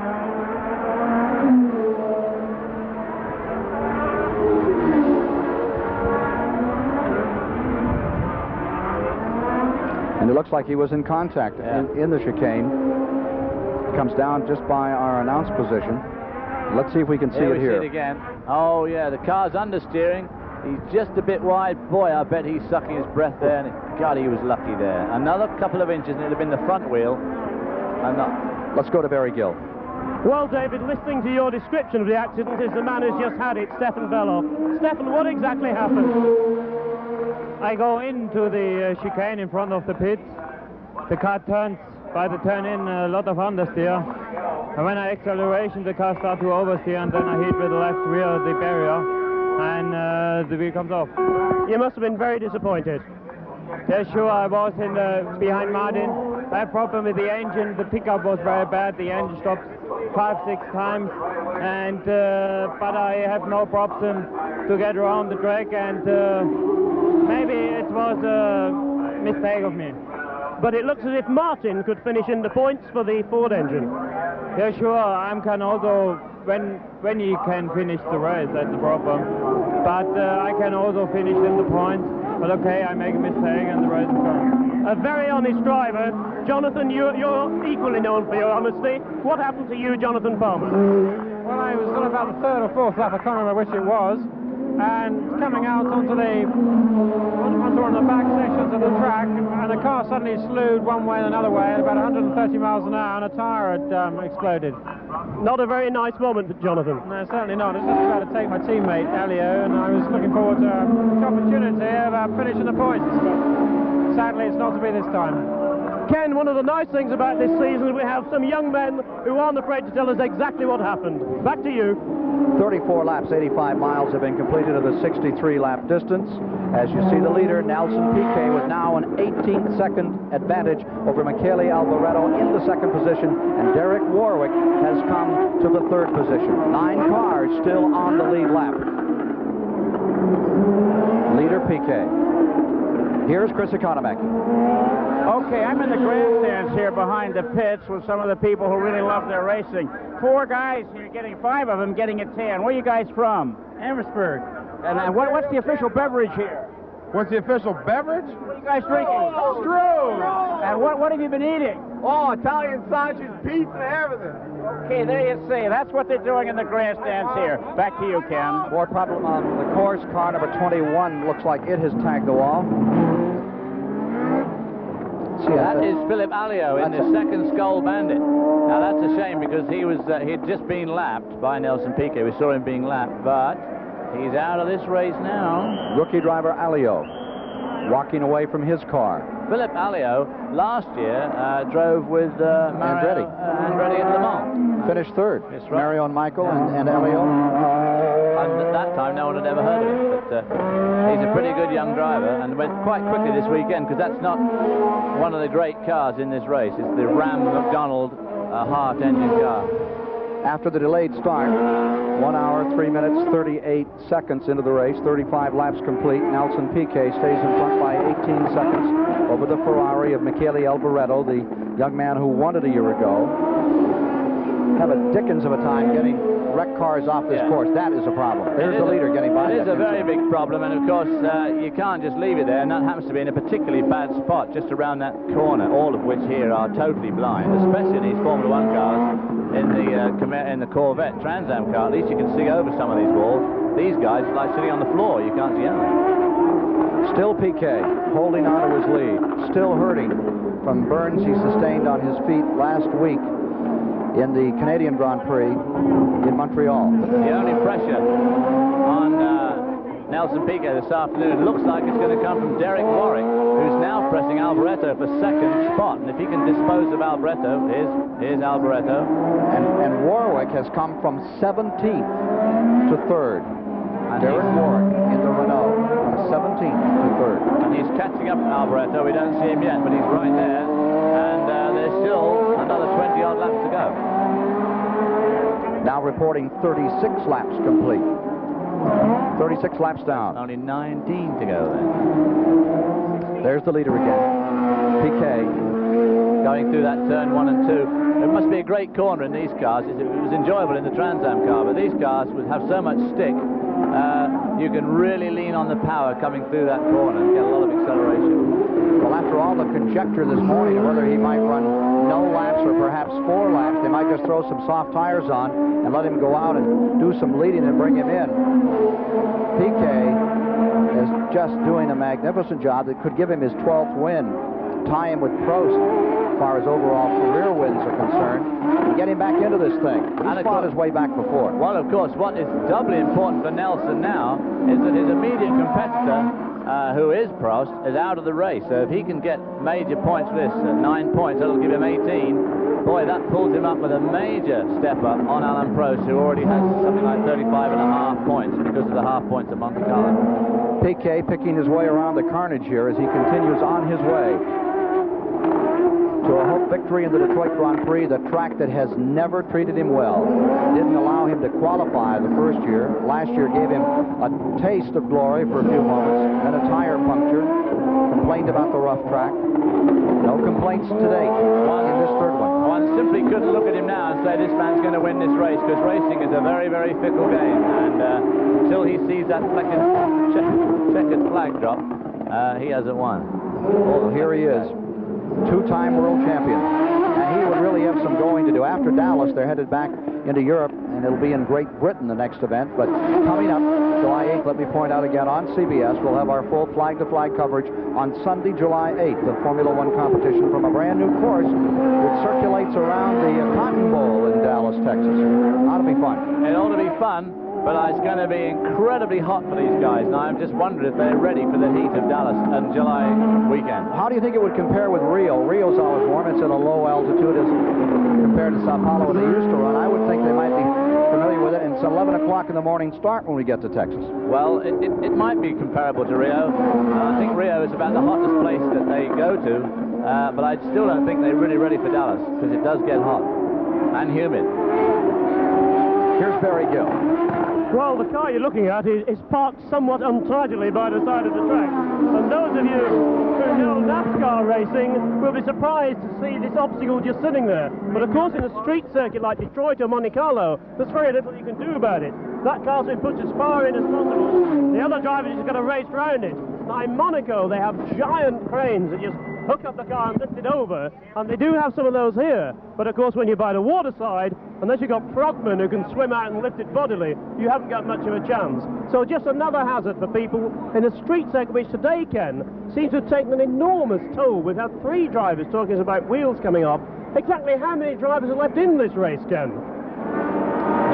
We're going to check attrition in just a moment. Derek Warwick may have slipped back a bit. He was up to the 3rd position. And now the latest report is that Warwick has come back a couple of notches to 5th. Derek Warwick, who is still looking for his first win. We first saw him back in 1981 in competition driving for Tolman, now with Team Renault. A British driver driving for the French, David. How about that? I know, it's very impressive. And he's fallen back a bit he here. Has garlic sandwiches now. And Nicky Lauda's done it. Now, that's unusual for Nicky Lauda, but he's managed to do it without stalling it. Give it some stick, but not too much. Well, he did a very good 3-point turn there. Sorry, that's not Nicky Lauda, that's Alan Prost, number 7. Our current World Championship leader, who in fact is now lying in 7th spot, so if he picks up one more spot, he will of course pick up a point. However, he must have a handling problem, because he was running very strongly at the beginning of this race, and has now dropped right off. There's Tio Fabi, last year's pole sitter at Indianapolis, who's trying to divide his jaws this year between Formula One and Indy car racing, and quite frankly, neither of them are working. He's not doing a very good job here, and his IndyCar racing is suffering as well.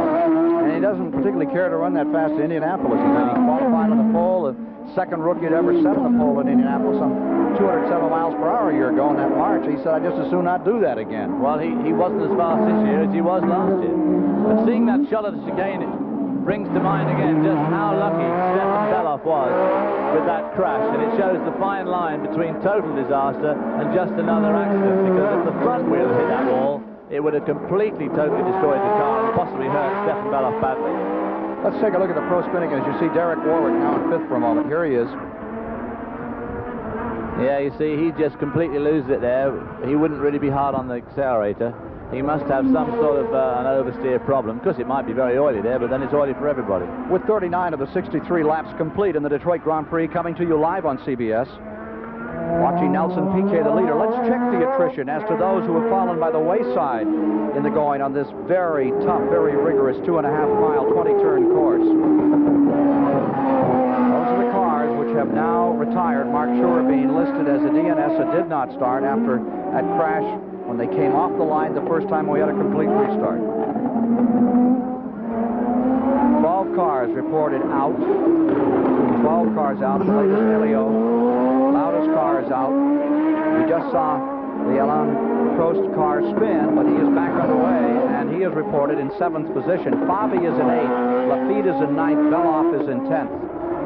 As we work our way to the 40th of 63 laps, with the leader continuing to be this man, Nelson Piquet, in car number 1. Just a magnificent ride. They moved.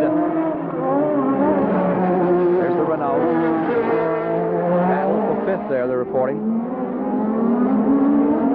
Warwick there. Brundle with him.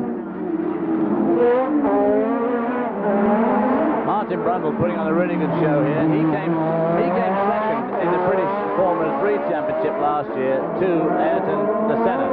And they both did such a good job that both of them got drafted straight into Formula 1 and missing out the Formula 2 step on the way. And both of them doing an incredibly good job in Formula 1, although Martin, of course, is a little the Renault's in trouble and slowing down.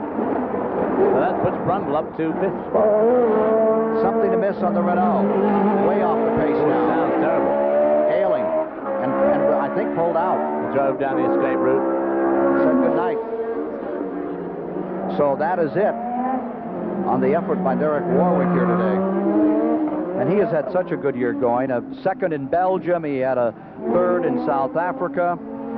But it's not to happen today for Derek Warwick. More live from the Detroit Grand Prix after these messages.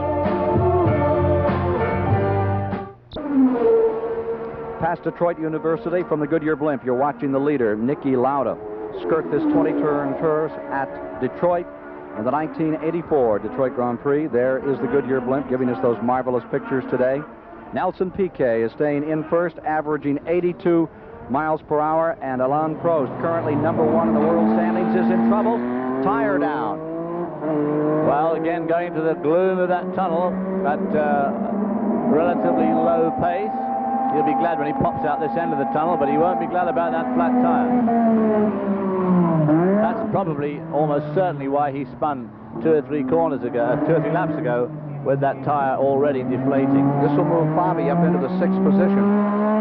Prost had been in 6th. Here he is headed back for the pits. So Fabi will get a point. Going right back into the pit area. Alain Prost. These stiff cars are very difficult when they have a flat tire, because of course it lifts the diagonal one off the floor. There he is, stopping on the mark. A man who has won 12 Formula 1 races, 3 this year. Having his problems here today. Meanwhile, the lead has just passed, so that puts Alain Prost 1 lap down. Not a good day for McLaren International. There's Alain Prost just leaving the pits now. The leader is averaging 82.5 miles per hour, breaking all records at the distance. 40 laps complete. The old record belonged to Nelson Piquet of a year ago at 80.962. New record 82.531 for this man. Number 1, leading by 21 seconds over Michele Albareto. And here's a note from Chris Economaki. Well, David Hobbs, eat your heart out. The glass may be plastic, but the wine is a 1976 Corton Charlemagne. I am in the Renault Pavilion on the veranda here, catered as only the French can cater something. It's not beer and it's not Italian sausage. It's life at the top. And if you're interested in what it was like here last year, the statistics show that last year's Grand Prix guests consumed 6,360 bottles of mineral water, 990 bottles of champagne, 12,860 bottles of assorted liqueur, 13,800 shrimp, and 15,000 egg rolls. Definitely not your beer and hot dogs crowd. Now down to the pits and Barry Gill. Patrick Tombe, you've just heard Chris Economaki describing how the Renault people are celebrating. What are you going to say about that? Well, I could do with a burger and a beer myself, but it's been a short day for us. We both have gearbox problems apparently. Not gearbox, but differential. It's a tough track on gears, and like always, very little number of finishes here. Well, there are only 9 left in the race now, and as you said, Patrick, not a long way to go. Do you think this track is too tough? Oh, well, it's the same for everybody. We just have to build up our race cars accordingly, but they're built to run on smoother track, and all the bumps on the surface makes it very difficult, especially with the increase of power with the turbos, and the transmission are taking a beating. Patrick, thank you for talking to us. You've had a chance to have a break. Let's go over to Derek Warwick, who hasn't had a chance to have a break. A very disappointed-looking Derek Warwick. Derek, how do you feel? Well, you know, I mean, we climbed back up, 2nd place was on for sure, car was perfect, and 5th gear exploded. You know, I mean, we've had gearbox problems now for 8 races, and 5th gear just exploded for no reason at all. You know, it's no wonder I'm disappointed. Derek, I'm sorry we share your disappointment. Thanks for talking to us. Ken, as you can see from Derek Warwick, very disappointed man. You know what it means to these guys when they're in the points. I'm sure David Hobbs will appreciate their feelings. David, a constructors' championship at stake here too, and this is one of those courses where they actually run over railroad tracks like they used to way back when, and this really puts a lot of pressure not only on the driver but on the people who build them. I think Derek, the point he was trying to make there was that they've had this gearbox trouble consistently throughout the season, and what he wants to know is when is all this money going to get spent on fixing this problem, and I can understand his frustration, yeah. 44 of 63 laps are complete in the 1984 Detroit Grand Prix. Nelson Piquet continues in first, Michele Albareto is second. More in a moment. We're back with you live at Detroit, the Grand Prix. You are watching Great Britain's Martin Brundle, who is having his best race today. He has just passed Keke Rosberg, the 1982 world champion, with this Ford Cosworth Tyrrell car. There's the leader, meanwhile, Nelson Piquet, who is drawing out in front of Michele Albareto in second. His lead now some 15 and 6/10 seconds. He's pulled away by several seconds after he had lost some ground. Piquet first, Albareto second, DeAngelis third. Brundle has come to fourth. This is only Martin Brundle's 7th Formula One race. He scored a point in his very first race at Brazil. Right now he can pick up a couple of points at least. Maybe more before it's over. Here's Barry Gill. Ken, you and David should know that there's a major problem with Nelson Piquet. They put a sign out saying intercooler, come in. What that means is that a piece of paper blowing about these Detroit streets has blocked the intercooler. That could mean the engine will blow up. It happened to Fabe, if I remember rightly, in Brazil. It is a big problem for Nelson Piquet, and they want him to come in now. The amusement was not for Piquet, so Mr. Tambay is tickling it on his way by, but I can assure you that Piquet won't be tickled if he doesn't see the sign and if his engine blows up. So a problem for the leader, and we're standing by for a pit stop by order. 13-second separation, so once again Albareto is closing the ground in this accordion-like battle for first place. Well, we can't see it on that picture, but if he's got paper blocking the intercooler, he's in big trouble, because when these run these engines at like 2 bar or 2.5 atmospheres, it gives a tremendous heat to that pressure, to the charge as it goes in, and those intercoolers are vital. Racing through the streets of Detroit, through the Atwater Street Tunnel, now onto the artificial portion of the course. And here is Piquet, and the drama begins to build again. No doubt. There's a tempo to these races. They come down, they rebuild, and right now the focus is on car number 1, perhaps developing a problem. And there's the second place car, and he is closing in. Michele Albareto trying to win the Detroit Grand Prix 2 years in a row. These races have a tremendous excitement to them. They don't have the constant lead changing that the NASCAR racing that American viewers are so familiar with. But on the other hand, yes, on that left-hand pod, you can definitely see a white, a great big piece of paper stuck in there. But if he stops to take it out, he's almost certainly going to lose the lead. Albareto won here last year, won at Las Vegas, one victory this year. Niki Lauda has come back on the course. Niki Lauda is back on the track, and with the attrition continuing to develop, well, he must be many laps down. 8 cars are now running. 8 cars are still running. We're showing 46 of 63 laps complete. 16 cars have retired. And Albareto, this will give us 9 cars back with Lauda back on the track. I would say that Keke Rosberg's car is about to depart the track shortly, with the smoke coming out of it. We'll be back with more live coverage of the Detroit Grand Prix after this word from your local station. Keke Rosberg, running in 5th, had his day end in this manner. He has just retired the Williams Honda car and walked down the street to become a true pedestrian here. And it's a long walk from where he fell out back to the pit area. Meanwhile, Nelson Piquet continues to lead. The Atlanta Golf Classic is coming up next today on CBS Sports. Stay tuned. Tom Kite has the advantage by 3 strokes there, and you'll see the finale of the Atlanta Golf Classic later this afternoon, next on CBS Sports. And Niki Lauda has just got out of his car in the pits again, so I guess that lap he did was just an exploratory one. Take a look in the replay of the last lap. Nelson Piquet came around. They are saying that Albareto, is collecting him by about 2 seconds a lap. Well, that's not a good place to get into trouble with that car parked just down there from the exit of that corner. Maybe his tires are going off. He may have a puncture developing. No double parking here. Piquet in front, Albareto closing. Yeah, you can see that paper in that left-hand pod. Oh, Albareto's race has run anyway. Albareto's out. Albareto having trouble, and he's coming out. The Ferrari that was in second place, last year's winner, retires. So that makes Elio De Angelis in the Works Lotus third, and Martin Brundle in the non-turbo cars up to fourth. At this rate, he'll win it. Now, the Ford Cosworth won here last year, and everyone said, not a chance, not a lick of a chance. And here comes the Cosworth back into it again today. Well, Michele Albareto's had a tough day. First of all, he got creamed against the wall, and now he's parked it and walking back to the pits. That's 2 cars in one afternoon. Nelson Piquet picking his way past that Dodge parked car, bouncing down the straight. Now, with that cooler blocked up, he backs out of it. Does that save anything at all? Well, he could turn the boost way down, and at this stage in the game, they may signal him to do just that. It depends how far behind him Elio De Angelis is. 48 of the 63 laps are complete. Working lap 49 right now is Nelson Piquet.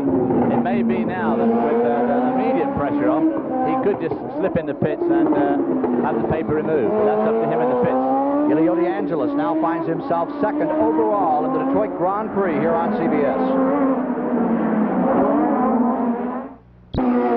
50 laps have been completed, 13 remain in the third annual Detroit Grand Prix. With David Hobbs, I'm Ken Squire. And pit side today, Chris Economaki and Great Britain's Barry Gill. Nelson Piquet stays in front. He has a 25 to 27 second advantage over Elio De Angelis in the second position. Here's Barry Gill. Well, I'm standing with a man who must be surely the most disappointed man in Detroit. Michele Albareto won this race last year. He was chasing Nelson Piquet just a few minutes ago. Michele, what happened? I think the engine's broken. That's all. No warning at all? Nothing in the cockpit to tell you it was going to happen? No, I think it's something in the engine. I don't know. I'm not sure what happened, but for sure it's an engine. It's been a very adventurous day for you, hasn't it? There's been a lot of things happening. Yes, because I have a lot of problems from the beginning of the race, because I have maybe one intercooler broken or something like that, and my power is very less than normal. I tried to continue my race, and a few minutes ago I'm in a good position, but it's not my here. I'm very unlucky. Did you think you could have passed Nelson eventually? If my car was good, yes, maybe. Michele, better luck next time. At least you won one Detroit Grand Prix. Thank you. Thank you.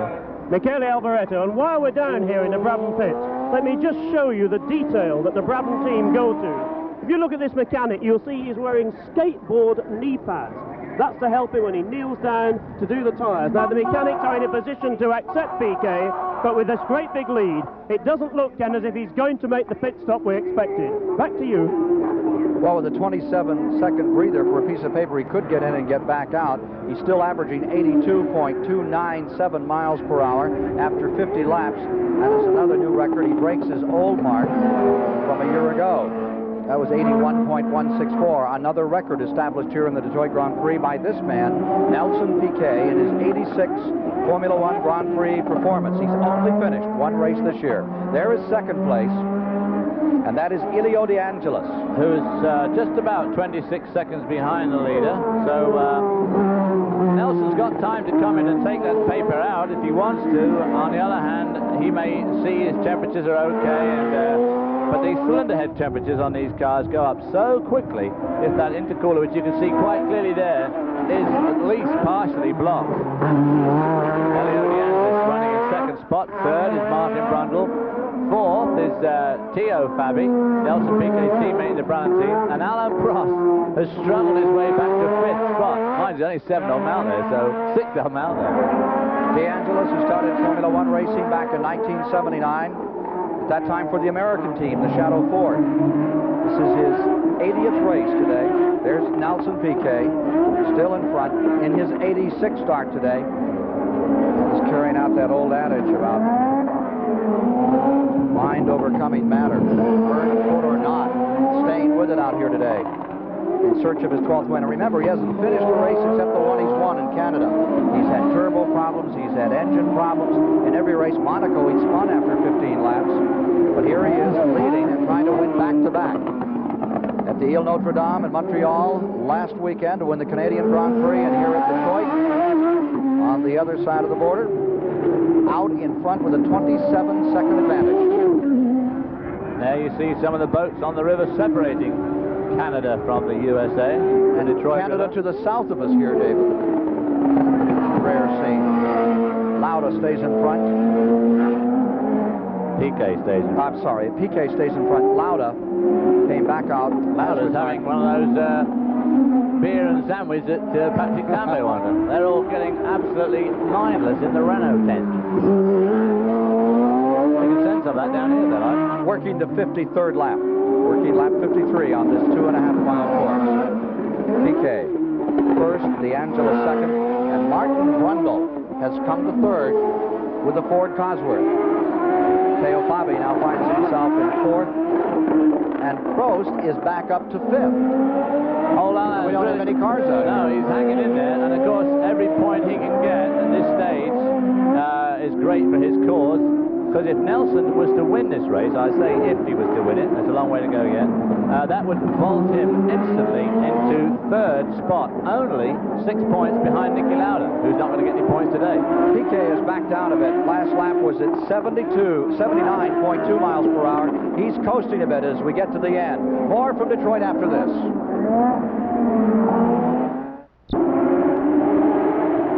Nelson Piquet has the luxury of toying with his lead here. The lead was reduced to 17 seconds, then he kicked it back up to 22.4. Last lap was at an average speed of 80.142 miles per hour. Piquet will really beat the odds if he wins here, as we see some of the crowd. He was in that start line crash, and he is running an untried backup car. It's all working for Nelson Piquet as he tries to win back-to-back here today in the Detroit Grand Prix. John Watson won it the first year, Albareto in a big surprise the second year. Now we have one of those cars, those Tyrrell cars, show 8 laps to go, maintaining third place. Here's the second place car. Really being eaten up by Martin Brundle in that Cosworth. Martin Brundle in the Ford Cosworth coming on strong at the end, as they said he would do. Ken Tyrrell said that would be the advantage if they had any here, was late in the going on the turbo-powered cars. British hearts beating fast as their young hero, Martin Brundle, winds in Elio De Angelis. But he's going to get by him yet. But there's another 10 laps to go yet. So everybody will be really rooting for Martin. Actually, less than 8 now, they're reporting, as they head down Woodbridge. There is De Angelis, and there is Martin Brundle right with him, the newcomer. One of a score, well, not a score, 8 rookies this year came out for Formula One. We have seen this year. We're going to see Corrado Fabi at Dallas and Anteo. Yes, the Fabi brothers, the Italian Fabi brothers, are splitting duty this year because Tio's first call is to kart races, second to Formula One, and when he's not driving, his brother's driving. It's a very odd situation because in Formula One, which is a little bit odd to say the least, you have to have the same name in the team, and somehow they've got away with Fabi as the number 2 driver. The fact that they're different Fabis appears to be beside the point, but there it is. That's Formula One. Martin Brundle from Kings Lynn, England, home of some of the great speedway motorcycle riders, moving in for second place on Elio De Angelis. Lotus have had a pretty mixed weekend. They were so fast all through unofficial practice and, of course, the qualifying. Nigel Mansell missed the pole by nothing, having been fastest all the time, and now old Brundle is really going to stick it. Ooh, right after chicane, he makes his move. I can think of better places to overtake than that, mind you. Martin Brundle. Boy, oh boy, they were lucky to get away with that. American obviously, De Angelis is in big trouble. There's the leader, Piquet. 55 of 63 now complete. 7 laps to go. Nelson Piquet leads in the Detroit Grand Prix. And the Detroit out there, Milwaukee Brewers today. I don't know how that one's going. Pretty good crowd out for that one, too. Record crowd here today at the Detroit Grand Prix, just a few miles away, We are at this point watching Nelson Piquet out in front, trying to win it all for the second straight week.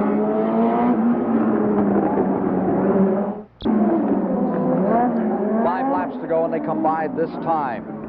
And here's the situation. Martin Brundle, with a normally aspirated Ford Cosworth, has closed within 17 seconds. He was lying 25, 28 seconds back. Just 3 laps to go, and he's definitely moving in on the leader, Niki Lauda. And this is the time when the turbos have been having fuel problems late in races. They've been running out of fuel as they get down to the bottom end of these races. Here's a report from Chris Economaki. I'm standing in the Brabham pit. Bernie Ecclestone is quite concerned at the top there. With me is Tyler Alexander, a former owner of Team McLaren and now principal in Mayer Motor Racing that fields Tom Sneeba's car in Indianapolis car racing, and a seasoned expert on Formula One. That piece of paper, Tyler, on Nelson Piquet's intercooler, how serious a problem is it? Chris, it was, I would have said, quite serious early on when Albareto was behind him and closing quite rapidly. Now he has a bit of a gap to Martin Brundle, and I think he's able to ease off a bit. It's quite serious because it's what makes the engine work properly, and the piece of paper could be quite serious if he had to go quite hard. Okay, an interesting point about Martin Brundle. He's driving a Tyrrell car. Those cars have special plumbing on them where they stop late in the race, perhaps even on the last lap, to take on 3 gallons of water, 30 pounds, so that we'll meet the minimum weight. And it may be that Martin Brundle will have to give up second place to get his car back to the legal weight before this race is over. Back to you, Ken. Martin Brundle continues to close in. Last lap of the leader was a 78-mile-an-hour average. Here's Barry Gill. Well, Chris, while you were up in the Renault thing, actually Martin Brundle made a pit stop.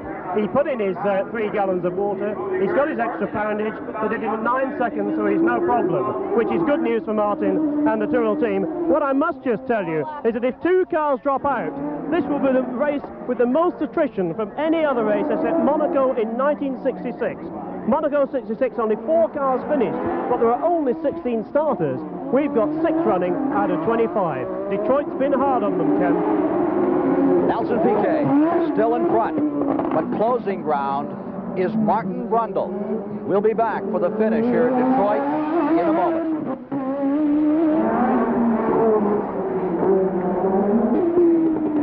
There are 3 laps to go in the Detroit Grand Prix as the drama continues to build around this car. If it can go the distance on fuel, if it does not have an overheating problem. The second place car is Martin Brundle of Great Britain, who is closed within 16 seconds and is gaining back, just gobbling up ground here at the end of the race with the Ford Cosworth car. There is the leader again, Nelson Piquet. 16 and 4/10 seconds, the difference. Following next on CBS today, the Atlanta Golf Classic, its conclusion. That's coming up next on CBS. Stay tuned. Piquet in first. Martin Brundle is second. DeAngelis is third. Teo Fabi is in the fourth. Prost has come back to fifth. And Jacques Lafitte, 40 years old, is running back there in 6th position now for Team Williams Honda-powered car. The Brabham BMW stays in front. An injured driver, an overheating problem here. And the question of fuel, well, at Rio and Kyalami this year, no joke about it. Tombe ran out of fuel. There's second place, there's Martin Brundle. Just going down, and there's our leader going past Cobo Hall. At Zolder this year, Rosberg ran out of fuel. At Imola, De Cesaris, Cheever, they all ran out of fuel. DeAngelis ran out of fuel there. With this new regulation of 58 gallons of fuel on board for the distance, they cannot come in for refueling. Nelson Piquet, Alan Prost, the current World Championship leader, just behind him, but in fact if he passes him, he'll put himself back on the same lap as the leader, Nelson Piquet, and that'll give Alan Prost 2 points for coming fifth, which is where he's lying at the moment. There he takes Nelson Piquet down the straight, and Martin Brundle in second position will come into view very shortly. 2 to go. Just great pictures today from our entire CBS crew here at Dallas. Our first of 2 Formula One races next on Sunday, July the 8th.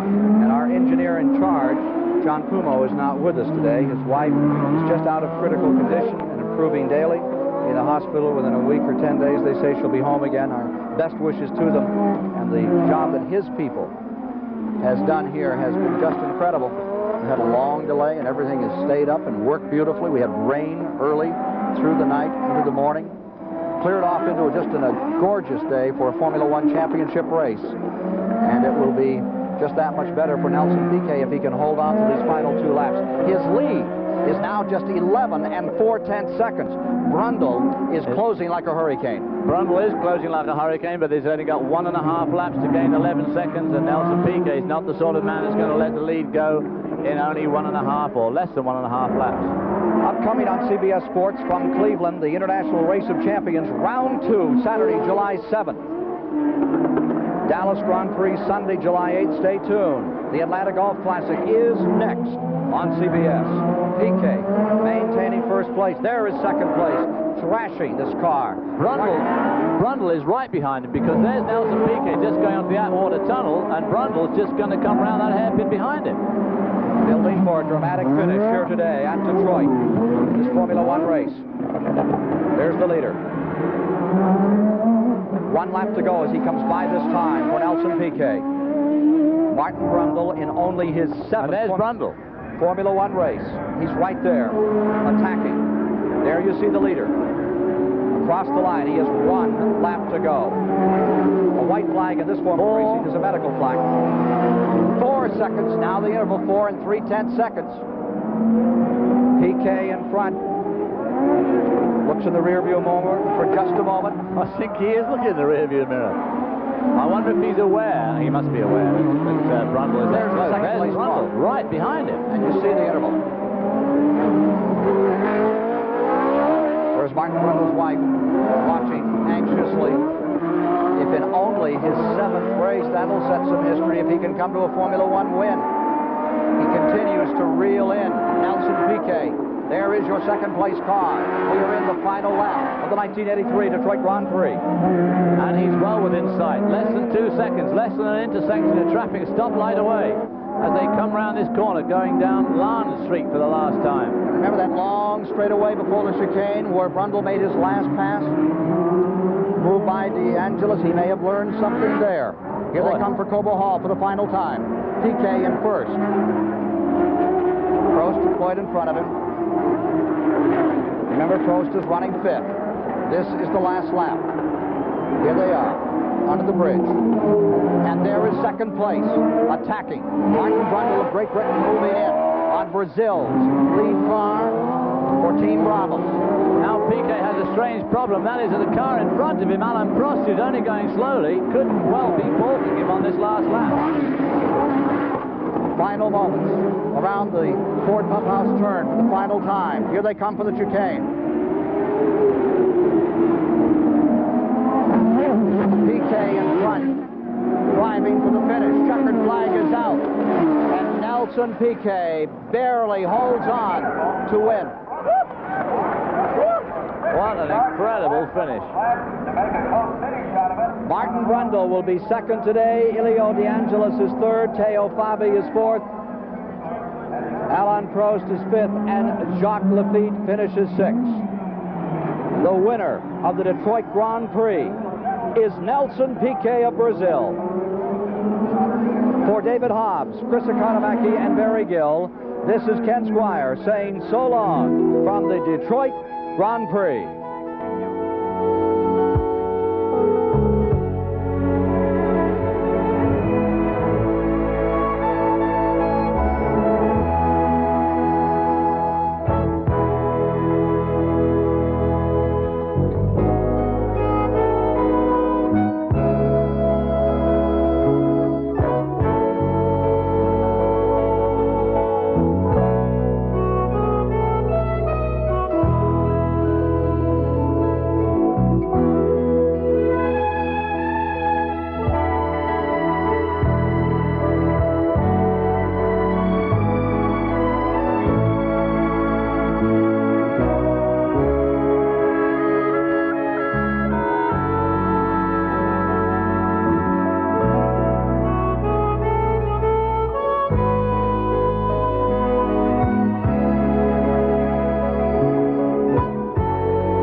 tuned for the final round coverage of the Atlanta Golf Classic coming up next.